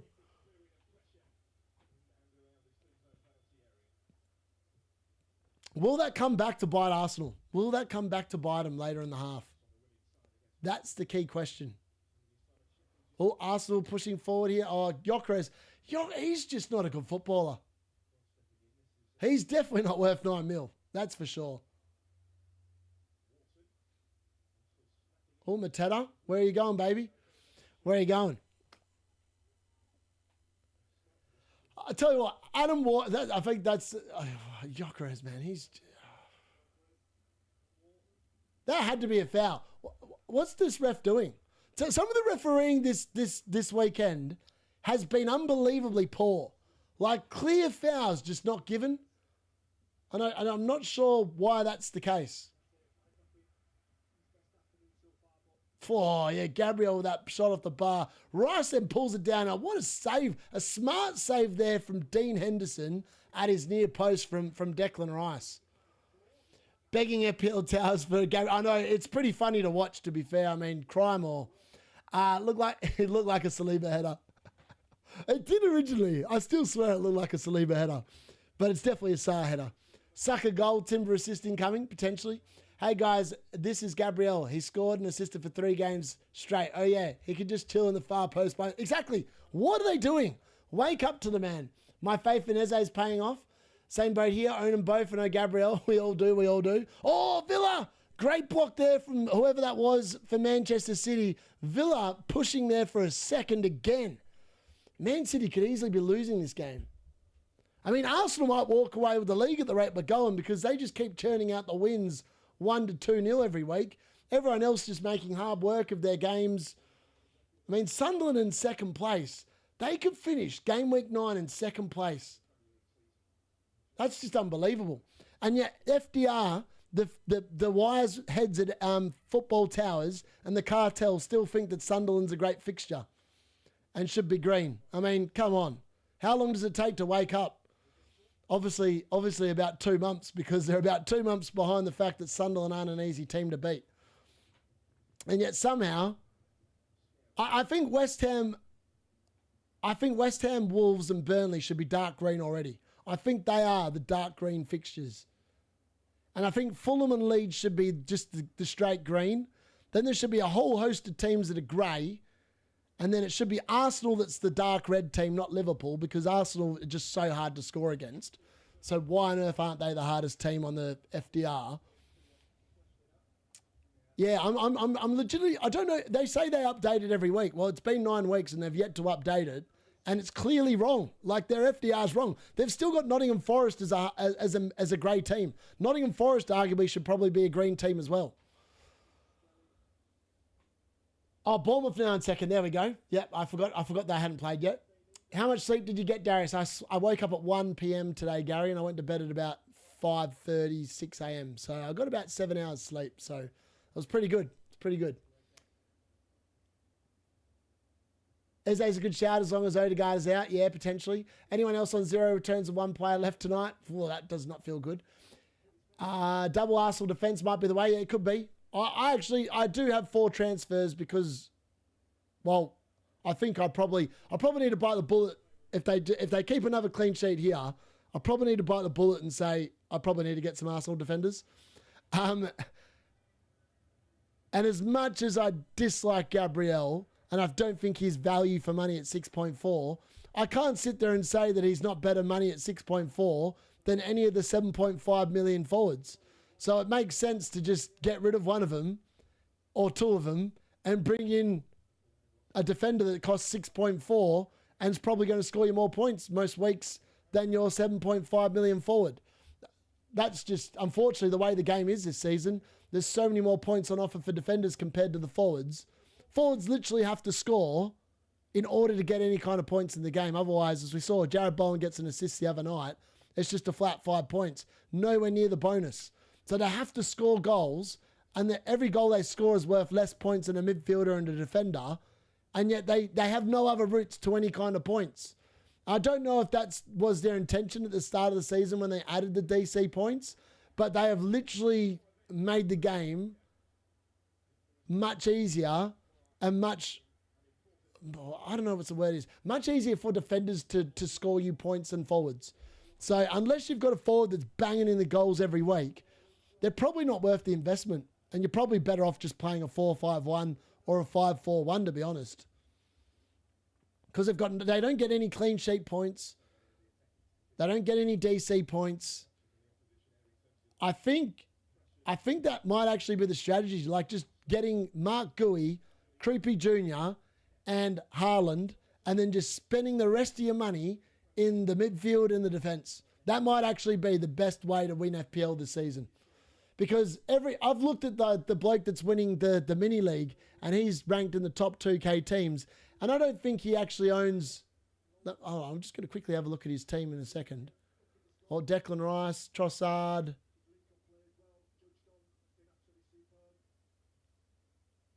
Arsenal have definitely grown into the game. I'll give them that. They've looked significantly better since they've scored that goal. Even though the goal, I would say, has literally just come from a set piece again. But they don't create much from open play.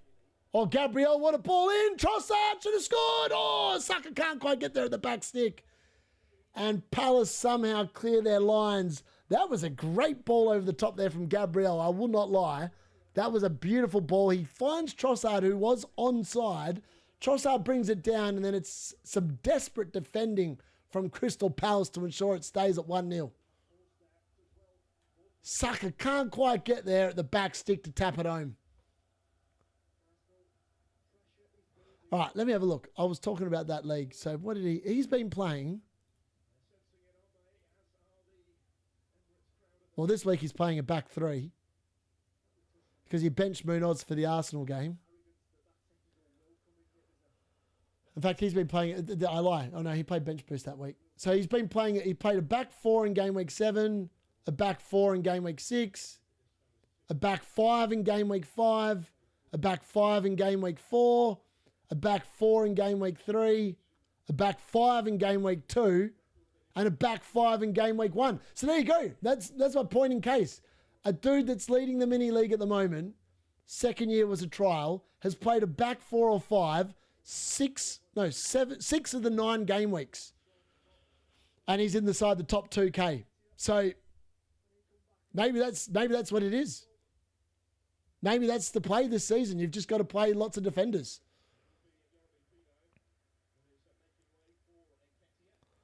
Phil Foden's corners today haven't been as good as they've been in recent weeks. He's had another corner there and not done a hell of a lot with it.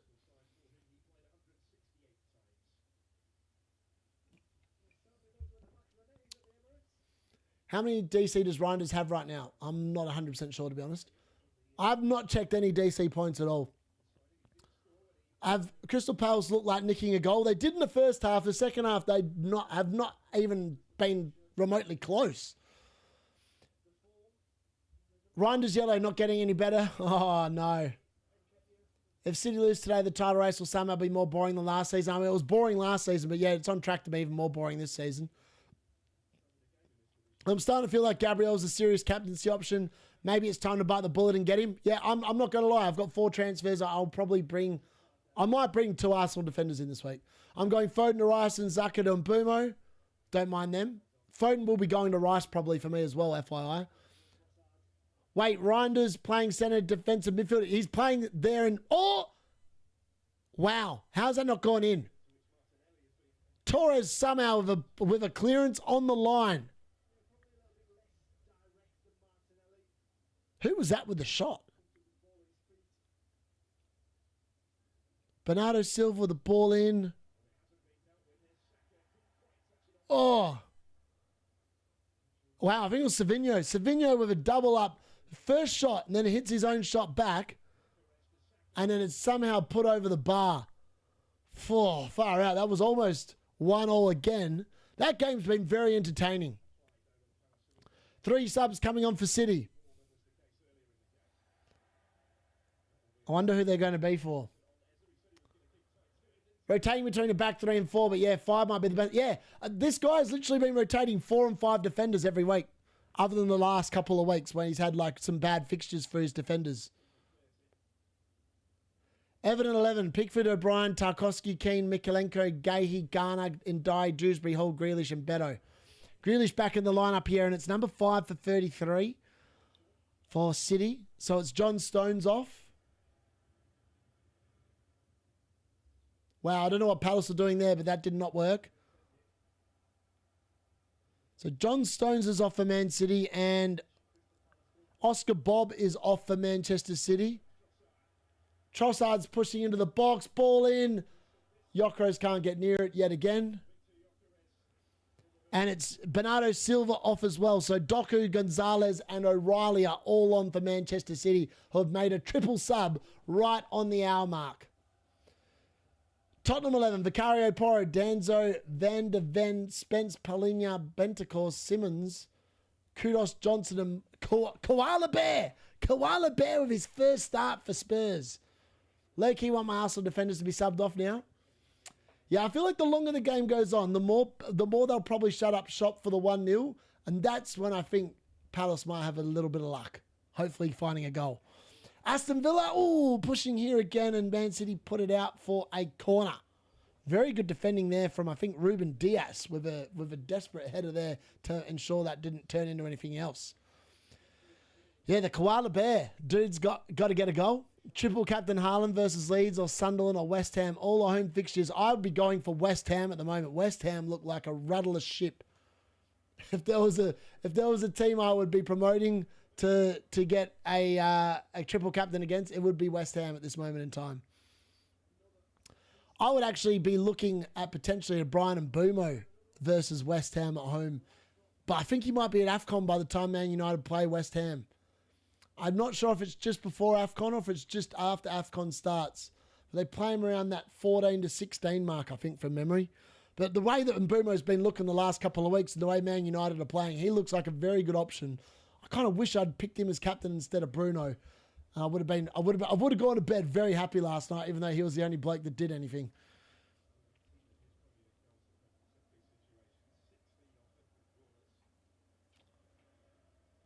Oh, well, for one, set piece FC with a dud corner. That was probably the worst corner I've seen from Arsenal all season. Did not even beat the first man. A complete mishit. I think that was Rice as well. That's probably the worst set piece I've seen him take all season long. That did not threaten anyone.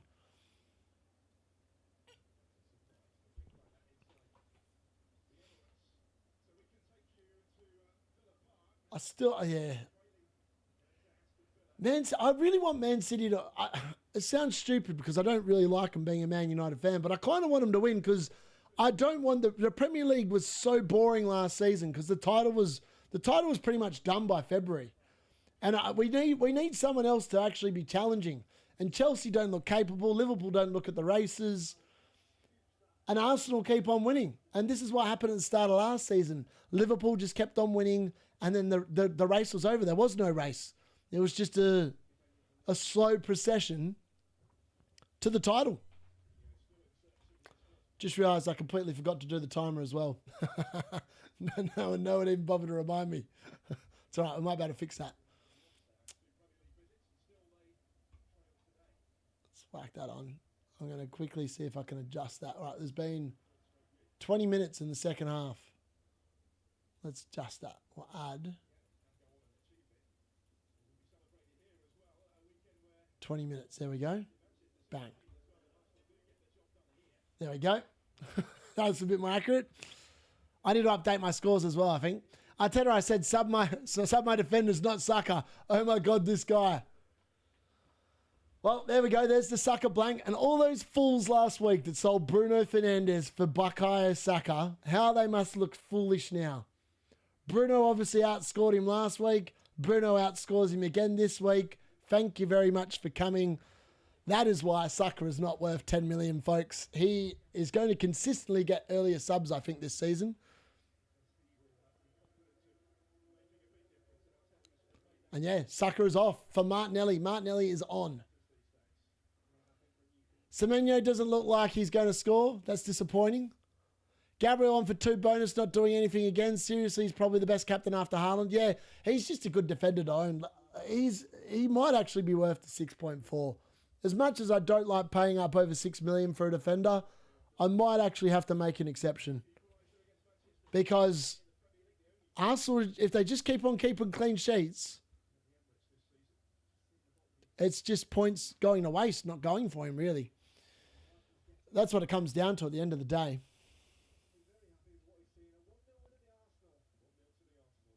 Senesi yellow. That makes me feel a little bit better. I just seen a Nottingham Forest goal there, and I'll be quite happy about the way that the bench is then looking. Because at the moment, there's still a lot of points on the bench.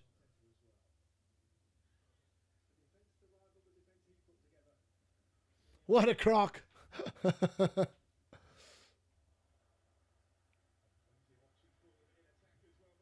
Oh, Martinelli almost making an opportunity there with his first involvement in the game after being introduced. Yokere's blank and no Gabriel assist. The card will be nuclear this week. Man, what did they expect, man? Like, Sucker is... I just didn't think he was worth 10 million. Well, Yokeres hasn't blanked yet. He's still got another 20-odd minutes where he might do something. And Crystal Palace could see yet another corner. Well, Haaland could be in here. Oh, no. Good defending there from Villa.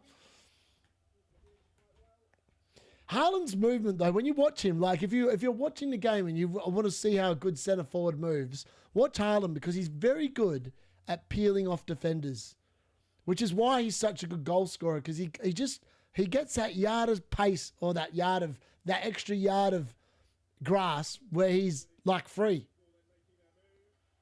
How have Arsenal not scored here?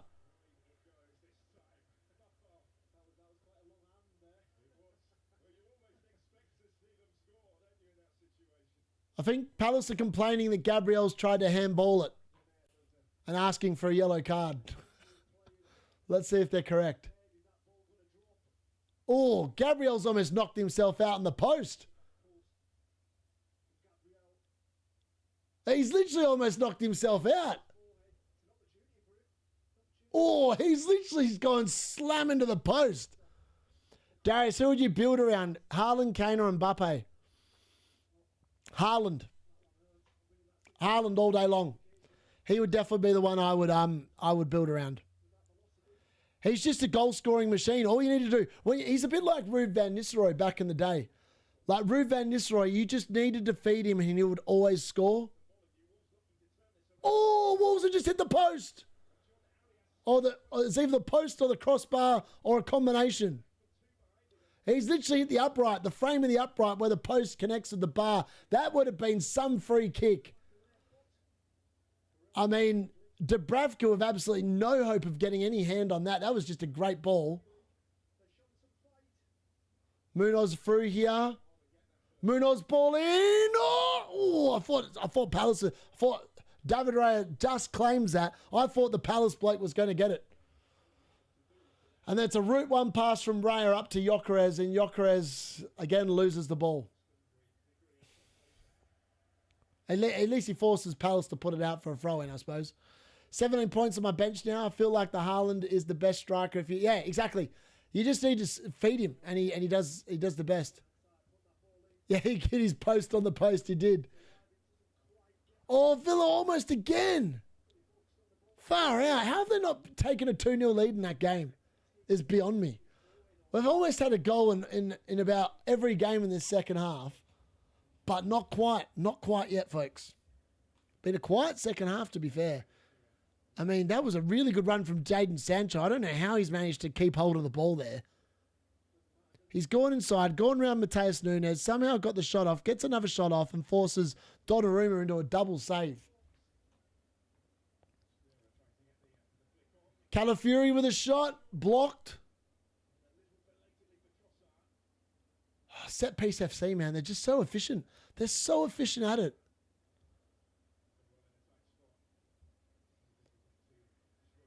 Trossard is trying to win another corner, but does not.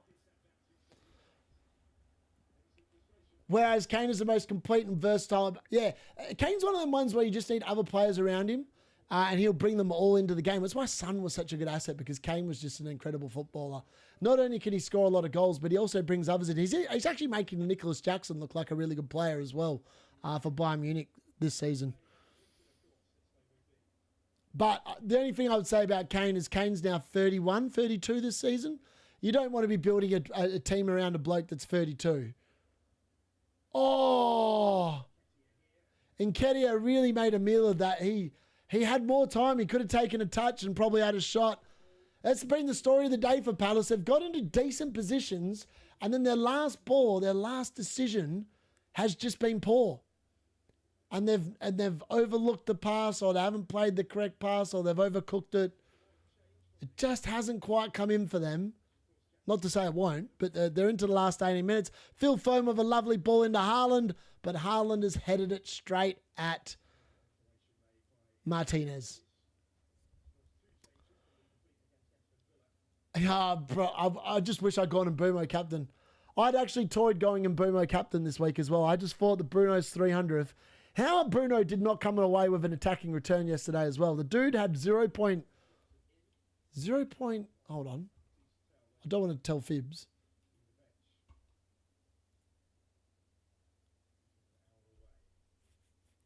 0.57 XGI for Bruno yesterday.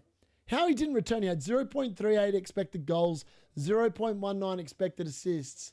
How he did not get an attacking return in that game and we scored 4 goals. I still don't know how it happened. All I know is that I'm glad that Mbumo got his 2 goals. He looked incredible, by the way. Mbumo, every week that goes by, him and Ahmad look like they're developing an amazing understanding. And I think the longer the season goes on, the more and more points and the more combinations they're going to do.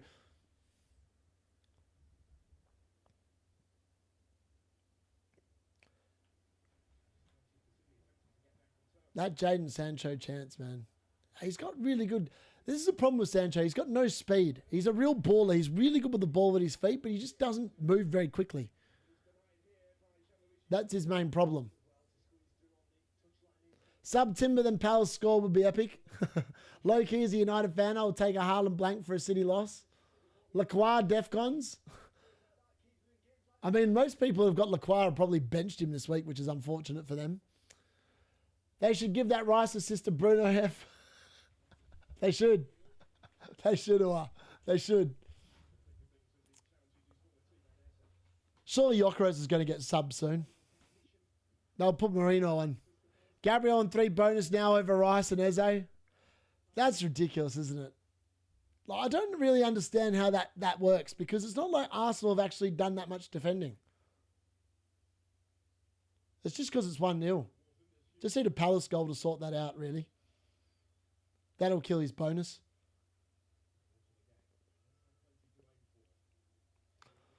They're not going to get it like this. Palace just... their last ball has been pretty woeful, I'm not going to lie. Sancho had speed that did too many balloons. Andrew, not too unrealistic as Tipper played midweek. Yep. Oh, Sancho's been subbed here. So Sancho was the early sub in the game and he's now been subbed off in the 73rd minute. He's not even lasted 50 minutes. You don't see that happen often, folks. A sub being subbed in a game. That either says that Jadon Sancho is useless, his fitness is no good, or he's injured, or Emery just doesn't like him. It's one of 4 possible combinations. Mad. Absolute madness. Yeah, he's how we ever paid him, how we ever agreed to pay him that much money per week is beyond my understanding.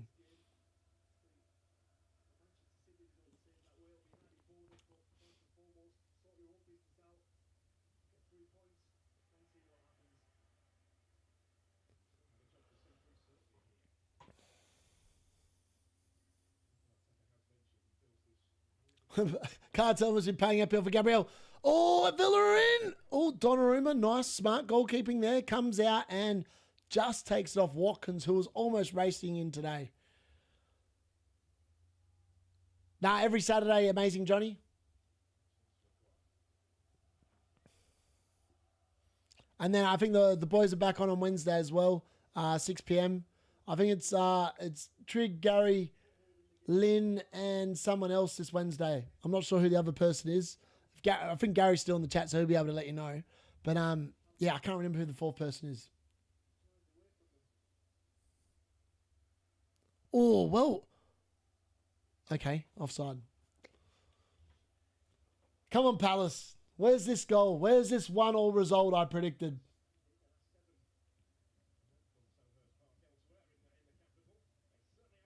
Saar flicked over there. Munoz crunched by Calafiori. He's down on the ground, winded. There we go, Salah. FPL Salah.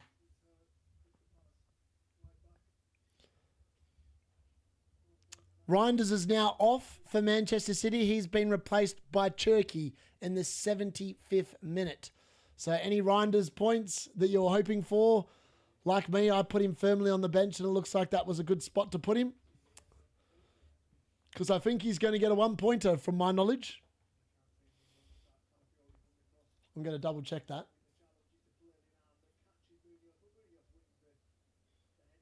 Yeah, Reinders on a one-pointer. I mean, it's going to be a very low-scoring game week. If you had 2 free transfers, would you change Sakado and Mbumo? If I had 1 free transfer, I'd change Sakado and Mbumo. I wouldn't need 2. I mean, I am slightly biased. I think Mbumo's a great pick. And I obviously watch all of Man United's games. And the reason why I say that is because we've seen Saka be injured already this season and last season.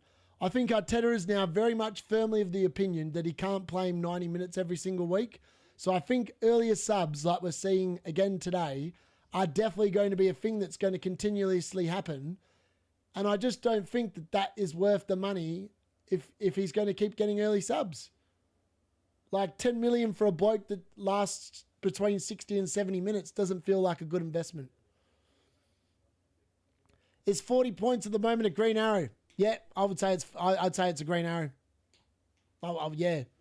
I know double Arsenal defence is obviously coming in for a lot of people, but then most others people's defence have done nothing this week. So unless you had Road on. Oh, Gyökeres is in. Oh, he's useless, man. Gyökeres is useless. He was clean through and he's just slow. He just looks poor. He does not look like a £68 million striker, I can tell you that much. Watch him score in the next 5 minutes. That looked like a handball.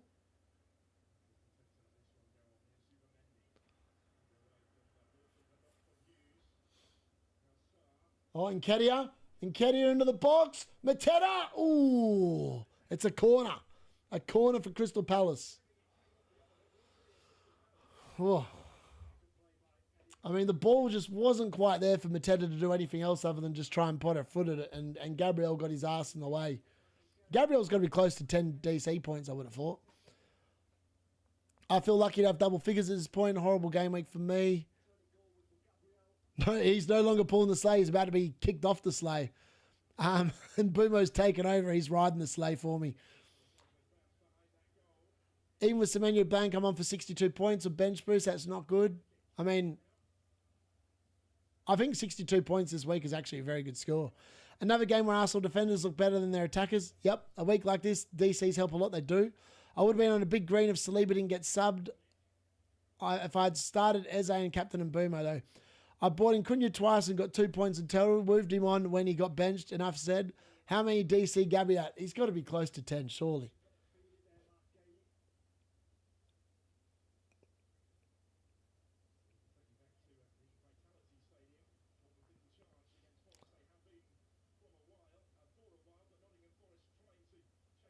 Oh, what a save from Petrovic. From Morgan Gibbs White with a very good shot there. That was curling into the top left. And a very good save there from Petrovic to preserve the Bournemouth clean sheet as things stand. Declan Rice now down, wasting time here for Arsenal. Set piece FC definitely shutting up shop for the 1-0 win.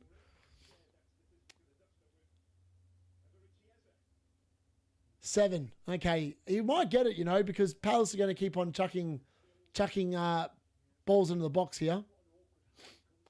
Yeah, 62 points is going to be a mammoth score. You're probably going to be like the top 100,000 teams for the week, I would suggest.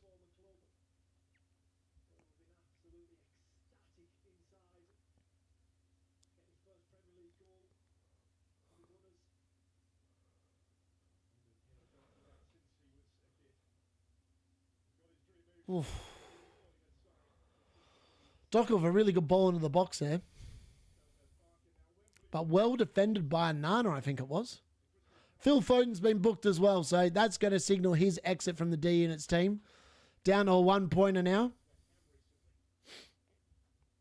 Yeah, Foden mustard. It's another yellow card here for someone else. Forest goal with Jimmy. I know. I'm benching like 12, well, 11 points on the bench at the moment. It's actually probably 12. Petrovic is probably in bonus, I'd say. Let's have a look. Yeah, Petrovic, 7 points on the bench. He's going to be probably on 10. Oh, what? I'm looking at the wrong game here. I was like, what am I doing?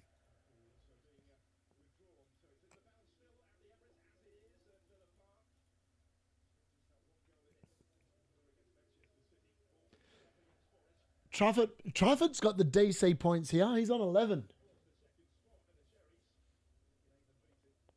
Tavernier with 3 bonus, Trafford with 2, and Croupy Jr. with 1 as things stand in that game. Can't believe it. The bench boost this week would have been much better. At the moment, there's 12, 14, 15 points on the bench for me this week. And last week I had 4. That's so hard trying to work out defenders to bench. You're better off just playing them and benching attackers. I've learned that lesson this week. If you've got a benching quandary, play your defender. Because your defender, generally speaking, will score more points this season. That's the number 1 rule. Calla Rice out. Foden!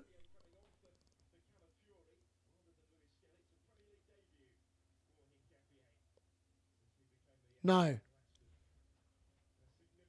Does Arsenal have any subs left? I don't think so. Yeah, he definitely received some treatment. I feel like that was a tactical waste of time, to be honest. Phil Foden smashes at a goal. Unfortunately, hits, I think, Anana in the face, and he's gone down, wasting some time there. But Phil Foden, again, just unlucky. Half a chance. Blocked. Could have been a goal. More than a 1-pointer. Ryan does Caicedo, but may as well bench them both next week. And exactly. I would just be playing defenders. That's going to be my move this week. Try and get in defenders I want to play every single week, and I'm just going to play them. So Mukiele, I'm quite happy to start him next week against Everton, and he's probably going to stay as the 5th defender. And then I'm going to upgrade Krejci to an Arsenal defender. And then I may well upgrade someone else to an Arsenal defender, and then I'm probably going to move Phil Foden to someone. Who yet? I'm not sure, but someone. I don't think I'm going to go for Enzo Fernandez after I saw the Chelsea game yesterday. I was very unimpressed with what I saw in that game. I don't actually know who I'm going to move him to, which is, I was going to move him this week, but then I wasn't sold on Enzo, and I thought I might as well just leave it.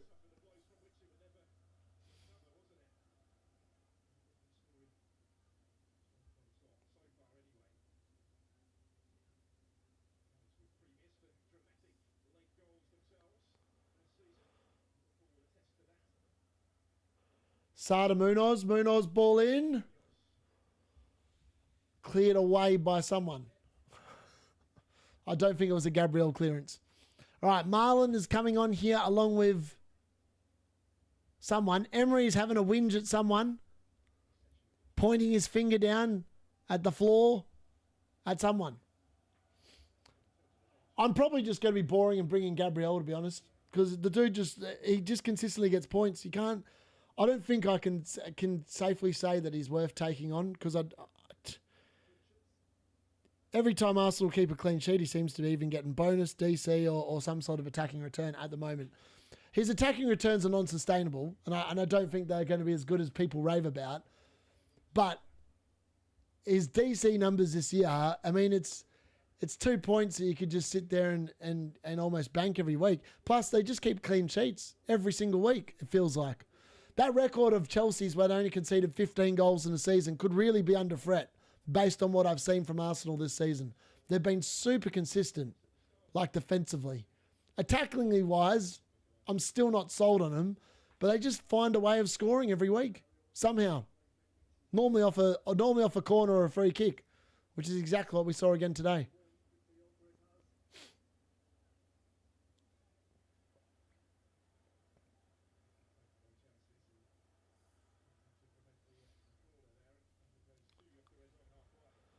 All right, Watkins and Luca Dean are off for Aston Villa, and it's Marston and Marlon on for them.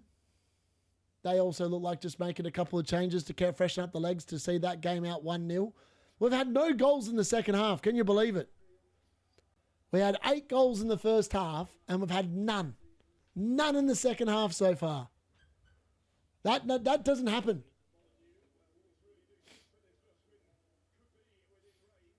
Oh! Wolves, Bellegarde has just hit a really good shot, and it's saved by Dubravka there. That was almost a third for Wolves.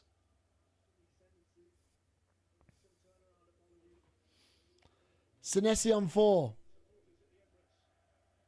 I was like, what?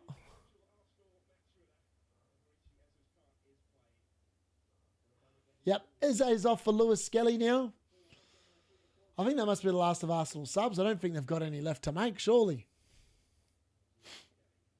Yeah, Senesi's just getting, he's not doing anything now. He's just getting 5 points. I mean, I'd rather 5 points than the 1 of Chalobah and the 2 of Dan Burn, but I just thought that they were more likely to keep a clean sheet this week.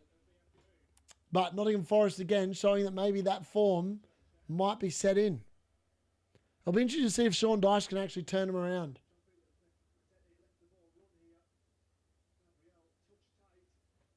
That should have been a yellow card for Gabriel. I don't know how he got away with that. As I said, the refereeing this week has been exceptionally poor. Like a lot of easy calls and stuff to just, you know, a grandma with like poor vision would be able to see. Half these refs this weekend just haven't been able to see it. Neither have VAR. Timber goal. I've not seen a Timber goal. Unless it's coming off this freak. Unless it's coming off this corner, which you never know, it might be.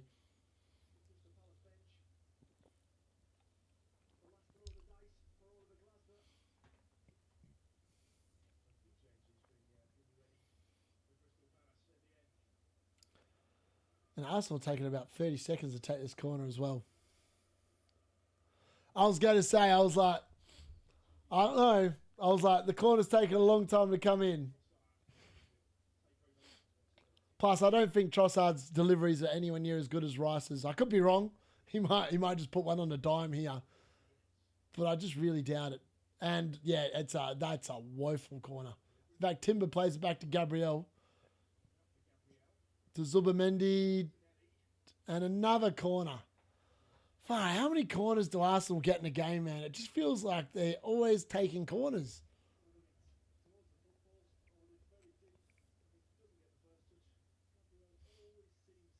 The cartel paid off the referee to stop the Gabriel yellow card. Wouldn't surprise me.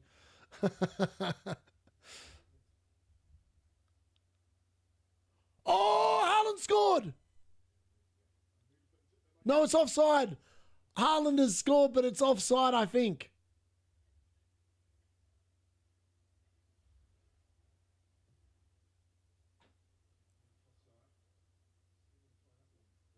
Haaland's now down injured. I have to see what's happened here, but Haaland is down on the floor. He had the ball in the net, but I think it's been given for offside. It looks like he has also hit his dick into the post. Oh, he's just offside. It is definitely offside. It's Phil Foden, I think, that was offside. Was that Phil Foden?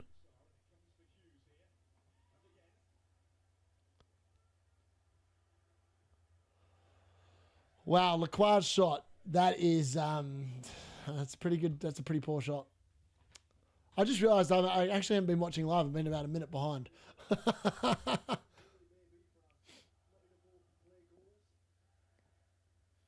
Arsenal are literally just clearing the ball now. All right, we're into 3 minutes of injury time for Bournemouth versus Nottingham Forest. It does look like I'm benching two clean sheets there. I can't believe that. They were just offside. Man City and Haaland was so close. So close. Yeah, he was. He was just off. He was just off.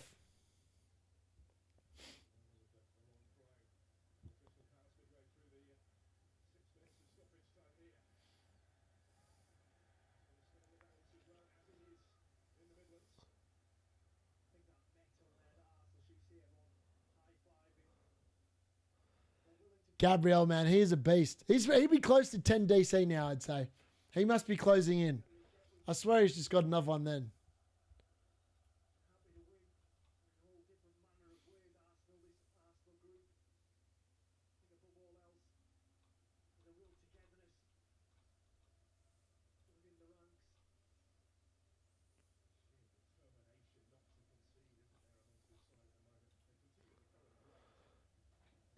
All right, so it's finished.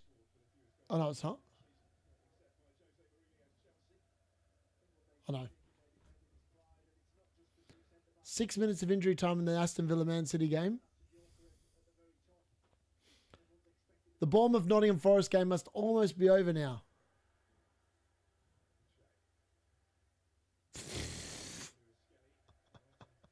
Wow, that was a really poor ball in from that bloke that's come on for Palace there.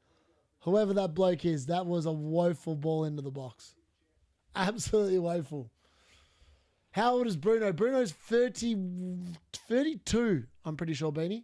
What a great week for Arsenal as it stands. I mean, yeah, I mean, the title race is getting more and more boring by the week.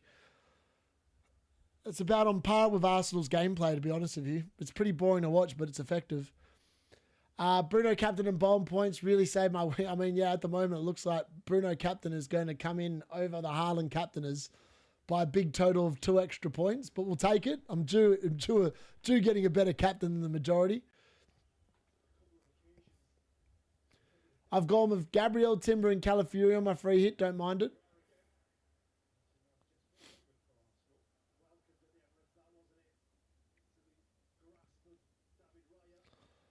All right, well, we're into the last minute here of Crystal Palace versus Arsenal. Gyökeres is just surprised he's not taking it into the corner, to be fair. Oh, mate. Gyökeres has run the ball and then just given it to absolutely no one. All right, it's finished 2-0 to Bournemouth versus Nottingham Forest. That game has officially come to an end. Wolves versus Burnley is now into 4 minutes of injury time there as well.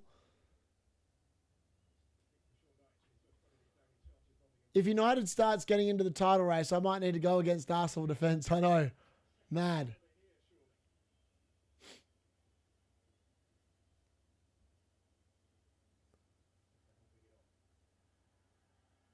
Mateta claiming a handball. I don't think that's doing anything, mate.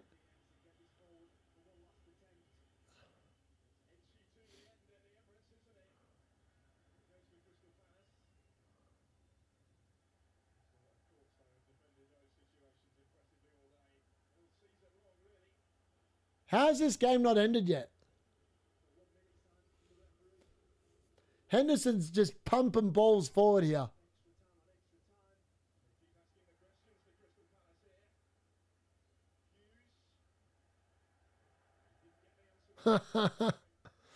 Someone might have just earned a yellow card there for Palace. Man, how does Arteta keep getting away with this? These 1-0 wins. They stifle games so well. I don't know. It's not even like Arsenal actually do that much defending. They just control games. They limit the opposition to not very much. Even Palace, the kings of the XG so far this season in the Premier League, have not really been able to create a thing. Mad. I can't believe we have not had one goal in the second half. When would be the last time we've had 4 games kick off all at once and we've had no goals in the second half? It's finished Arsenal 1, Crystal Palace 0. We're into the last minute now of injury time in Manchester City and Aston Villa.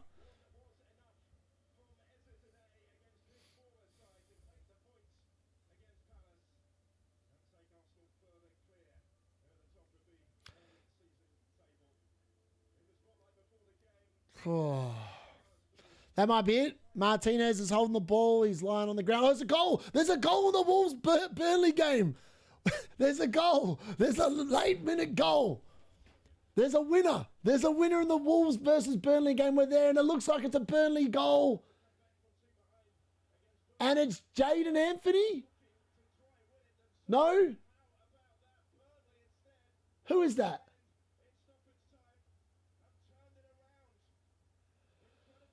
It's a goal. Burnley have scored to make it 9 goals. We finally got a goal in the second half, just when I was about to wrap up.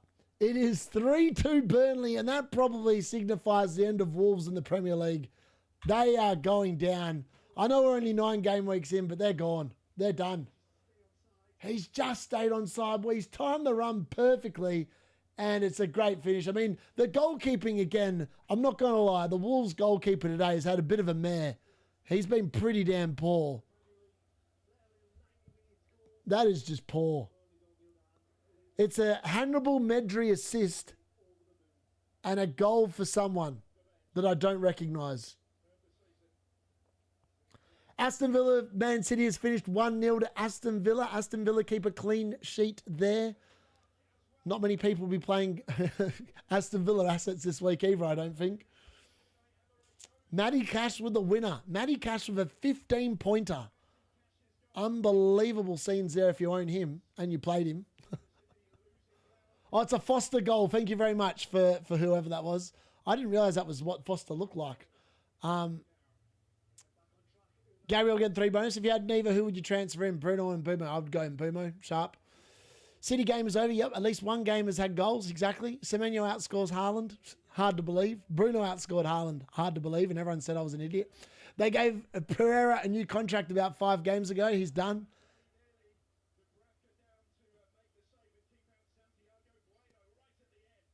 Wow, Wolves almost have a chance to equalise there, but Dubravka holds on to the save at the near post. And it's finished. 2-3. It's a massive win for Burnley there. And Wolves are in significant trouble. They might actually finish 20th. They might actually finish 20th. Lyle Foster goal. If you had Neva, would you transfer? Oh, yeah, Bumo. Emery getting the better of Pep again. Yeah, he loves playing against Pep. Even after my captain blank, I'm on 67 points on bench boost. My safety is 39. You are on a very nice green arrow there, Kyle. Gabriel 9 DC. We'd love to see it. 9 points is enough for that man. He doesn't need 11.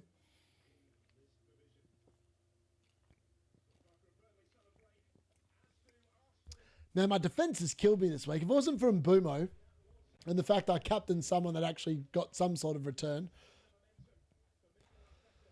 probably would have got a red arrow. But I think that's probably going to be enough for me to get a green. Let me have a look.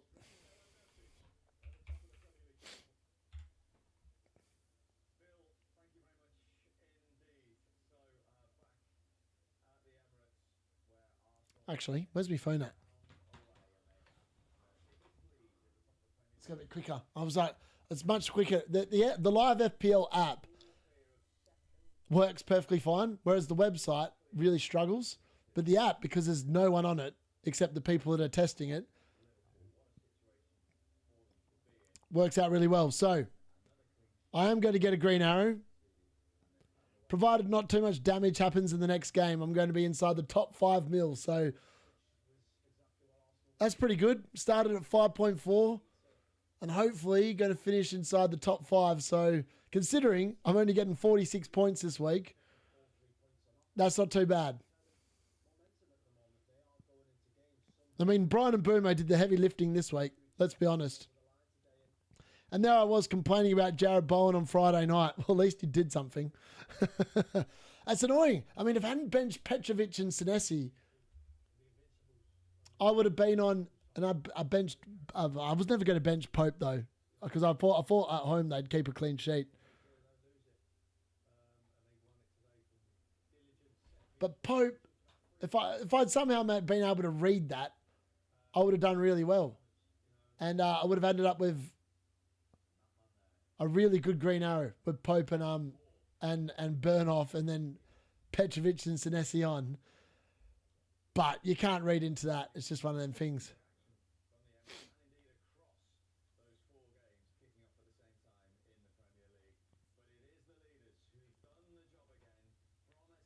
That's hilarious. I was just...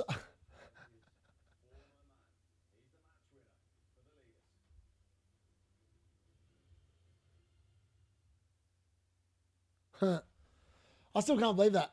How is Kretschke on 1 point? He got an assist. Yeah, sorry, Nightmare. I haven't updated it. Yeah, he's actually on... I'm on 46 points. I finished with 46 points in total. That's what's happened there. I'm going to quickly update that now, so at the end of the stream, people can actually see that I've got a few points. 4. Semenyo ended up on 3. Semenyo was close to DC points again today, by the way, in case anyone was wondering.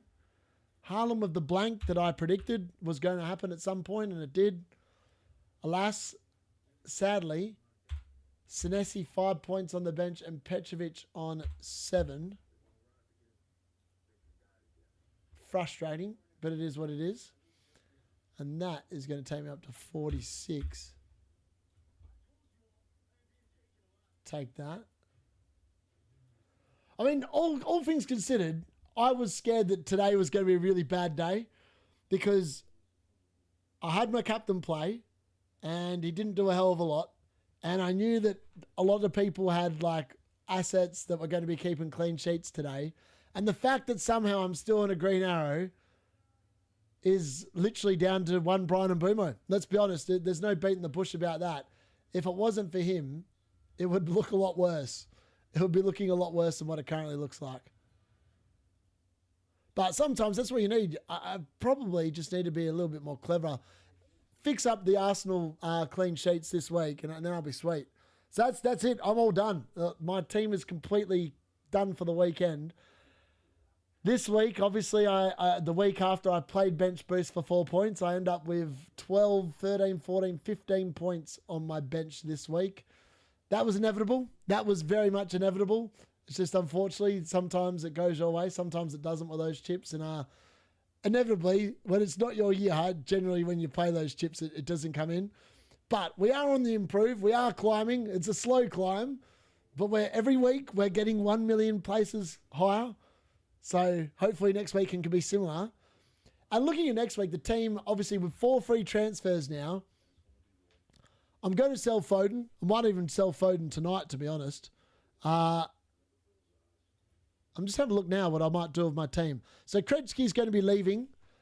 I know Fulham away, though, is not a bad fixture, but after I've seen what Wolves did tonight against Burnley, I think they're pretty much done.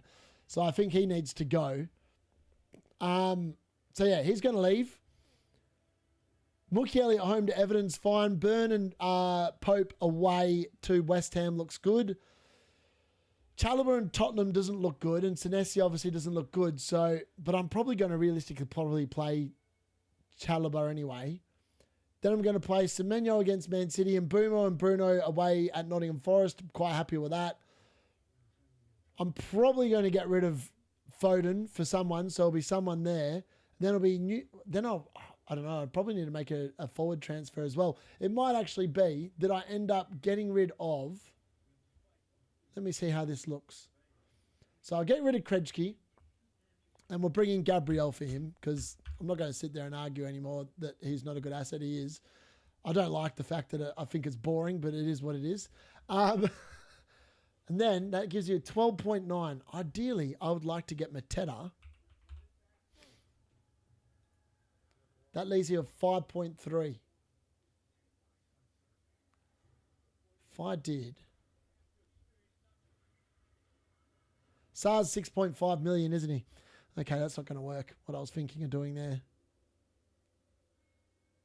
I don't even know if Mateta's worth bringing in. He probably is worth bringing in. Who am I like? I'm just talking nonsense. All right, midfielder for 5 million. Midfielder for 5.5 million, 5.5. Who would I like the look of? Let's have a look. So I really want to bring in Rice. That's what I want to bring in there. I've got to get rid of 1.3 million somewhere.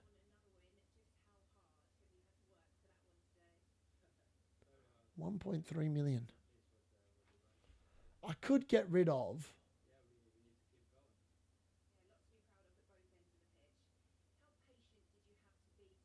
I'm not actually sure who else I'm going to get rid of. I'm going to have to make a few different moves. And Foden's going to leave. Foden's definitely going to leave. And it's definitely going to be probably Rice in because he's just the best. Xhaka could be okay.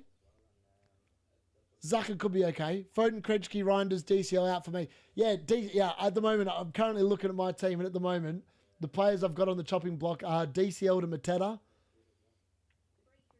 Rice in for Foden, Gabriel in for Krejci, and then I need to free up 1.3 million from somewhere.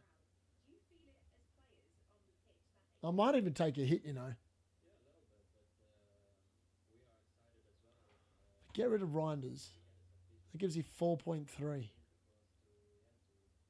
Realistically, what I want is...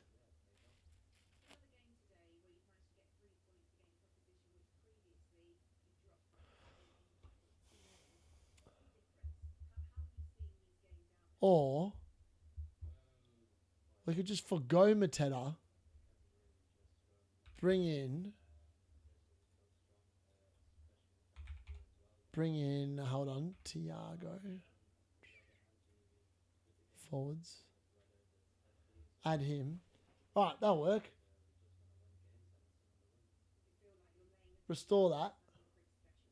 All right, that might be what I do. I might make 3 transfers this week. It'll be Thiago in for Dominic Calvert-Lewin, Rice in for Foden, and Gabriel in for Krejci, which leaves me with 1 extra transfer. Gives me double Arsenal against Burnley away.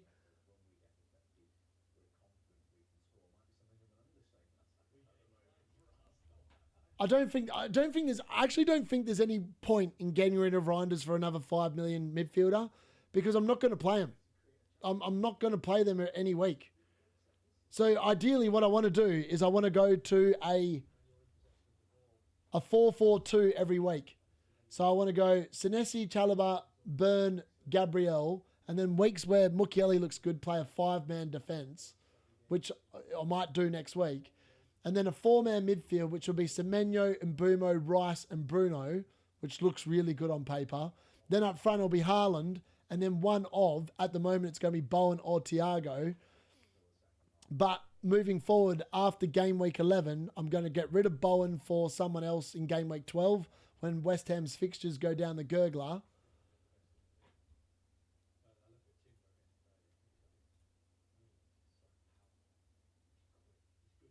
I mean, who else could I get here? I could do this week, actually. I mean, I could go for Mateta this week for Bowen. That's a possibility.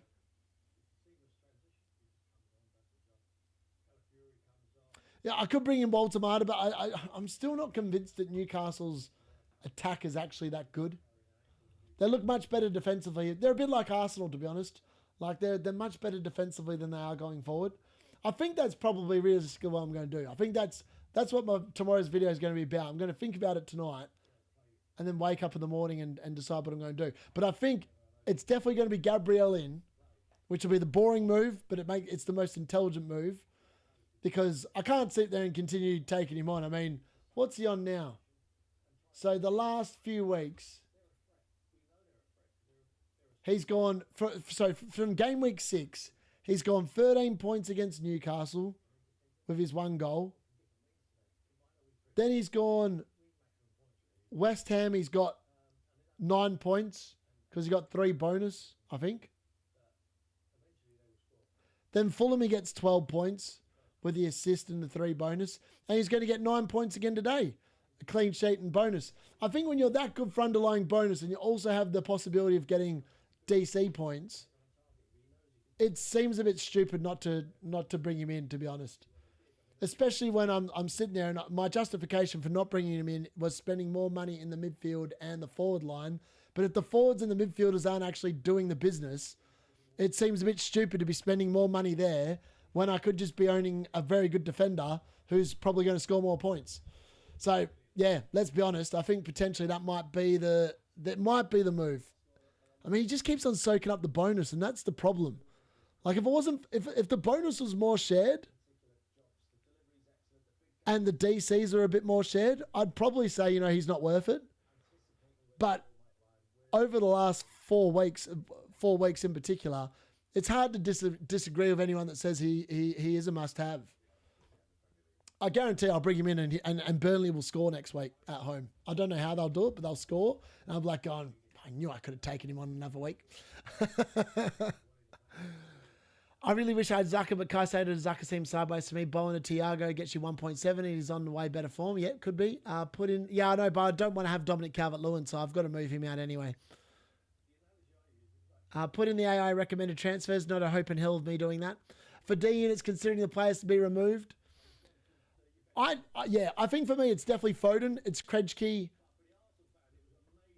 It's Foden, Krejci, and then Dominic Calvert-Lewin are the most obvious sells. Reinders is just a nothing spot. I've got no interest in using that spot in the team. It's essentially going to be a dead spot, so there's no point wasting a transfer there. The only reason why I'm wasting a transfer on Dominic Calvert-Lewin is because I think potentially at some point I actually want to get rid of Petrovic. So then I can bring in Krupi Jr. Because if Krupi Jr. keeps on going the way he is, it makes a lot of sense to go for him as a very cheap forward. A Bond doesn't need to get DCL. Yeah, I'd agree with that one. Damsgaard, I like Damsgaard. I just don't think I've seen enough from him so far this season. If you take a hit, Reinders to Longstaff and Petrovic to Dubravka gets you 1.3 mil. Yes, it does. It does. I am open to these moves because of the fact that I think Longstaff's going to be very good. I actually don't mind that transfer nightmare. It's just a shame he didn't play him this week because he's probably scored a few more points than some of the players who've played. Yeah, I'd still go Gabriel over Timber and Calafiori. Just based on the last few weeks, it's hard to do. I mean, I did say his run of attacking returns is non-sustainable, and I don't think it is.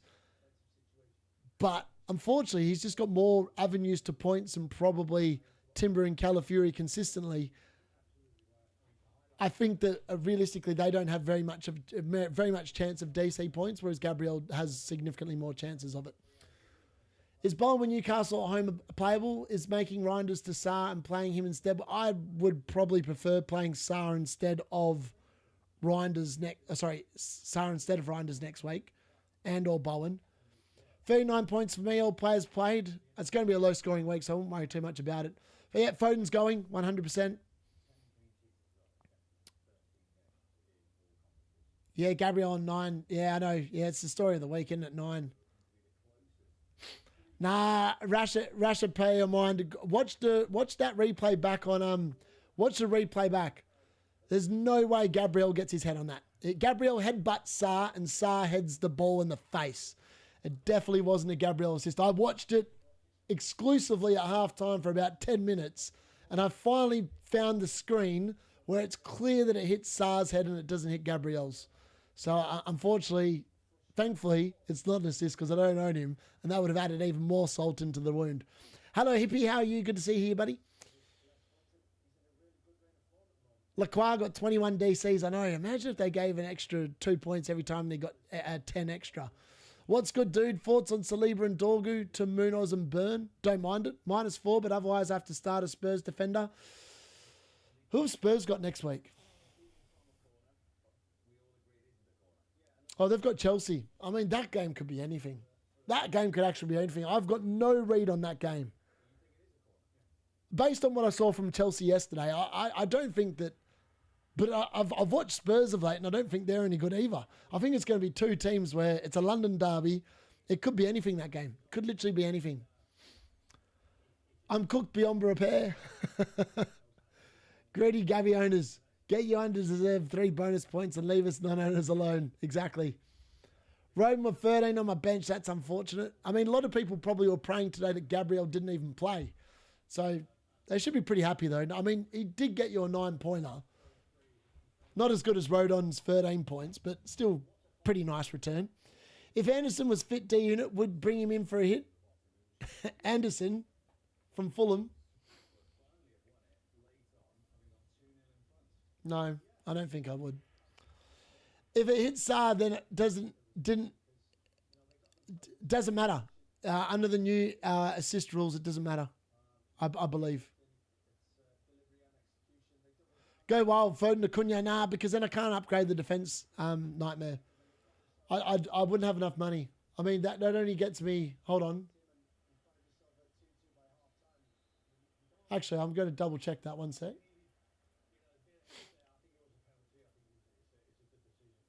Yeah, I don't have the money for that. I'm 0.5 million off. I'm not anti it. I think Man United's attack is going to be brilliant. I think every week between Cunha and Bumo and Bruno, one of the three at least will return every single week. And I wouldn't be surprised if you get multiple returns from the three of them over the coming weeks. They look unbelievably good at the moment going forward. Finally, a Strand Larson return. I mean, if you've got him still and you played him, congratulations, because it's been a long wait. It's been a very, very long wait.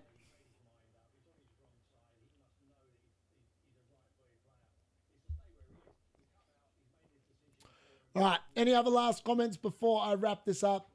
I'm going to go to bed. I've got no interest in the Everton Spurs game. I'll watch it back tomorrow at some point before I put out tomorrow's video, so I'm not talking nonsense. But I do think if you want to, yeah, he's finished in my team as well, Salah. I mean, the most frustrating 4 weeks owning him, because I feel like the last 3, today I didn't think he did actually any much. It was probably the worst of his 4 games I've had him in the team. But the previous 3 weeks, I thought that Foden was desperately unlucky not to get multiple returns in a few of those games. It's just, unfortunately, sometimes it goes your way, sometimes it doesn't. It was a bit like Mbumo yesterday. When you get your chances, you just got to put them away. Thankfully, Mbumo put them away yesterday. Bruno didn't. On another day, Bruno also gets a couple of attacking returns as well. No problem, Kevy. Kudos versus Ndiaye. Who scores more? Ndiaye, I reckon, today. Wolves and West Ham getting relegated for sure. Yeah, you can always put your money on. I did say at the start of the season, I reckon Burnley, Wolves, West Ham get relegated. And I'm not going to lie, 9 game weeks in, I think that's probably a pretty accurate prediction. Enjoy, D. Thanks for the stream and looking forward to your weekday videos. My pleasure. He's not the same, Foden. It's not the same city. I know. I would agree. I would agree, Kalayan. So, yeah, that's my moves. Foden will be out. We might have to wait for a Rice update on his fitness, but it realistically will probably be Rice. I mean, I could drop him, actually. I could get in Eze, but I feel like that's just that's the definition of points chasing, I think. I think Rice is still the better option, like long term. So yeah, Rice, Gabriel for Mukiele and Foden, and then there'll be one other transfer. I might even do all 4. And I could even do 5 if I really want to, and change up a third of the team. I don't mind that because I feel like this is a good week to do it. Like game week 10, Crystal Palace and Arsenal do have very nice fixtures. I mean, Chelsea's fixture run looks really good after the Tottenham game, but based on what we saw against Sunderland, I mean, they've got Wolves and they've got Wolves at home in 11 and Burnley away in 12. Like, you would surely expect some sort of defensive returns there for Chelsea, particularly in game week 11. Like, if they can't score goals against that Wolves team that literally just conceded 3 to Burnley, then Chelsea aren't as good as we all think they are, I think. All right, that's it, folks. Thank you very much for joining. Amazing Johnny, thank you very much for your comments as well. Is this a good week to wildcard? If you haven't already wildcarded, I would wait to game week 12. Hold on another 2 weeks, because game week 12, post that last international break, is definitely the place I would be personally targeting. And yeah, that's what I would be recommending. So if you've still got your wild card, hold the itchy trigger fingers a couple more weeks, because I think guys might actually have the best chance of actually making bulk points than the rest of us. We'll bring in Gabriel and he blanks and concedes to 100%. Guarantee it. And I'll be like going, I knew I could take him on. But yeah, bannering aggregates. On that, folks, thank you very much for joining. It's been a good weekend of football. I mean, the highlight of the week, let's be honest, was Brian and Mbumo and Manchester United. I can't believe I'm saying this, folks. From my knowledge, I think we might actually end. I'm just going to quickly pull this up here in a second. Table. Oh, no. We've been kicked out of the top 4 by Bournemouth. So Man United are going to finish the weekend potentially, well, they could finish lower than 5th, because if Spurs or Everton win, if Spurs win, they will go up to 5th. But if they don't, Man United are going to finish the weekend 5th at game week 9, which is the first time that has happened, I feel, for what feels like forever. I mean, our goal difference still needs a bit of improvement, but we are definitely trending in the right direction.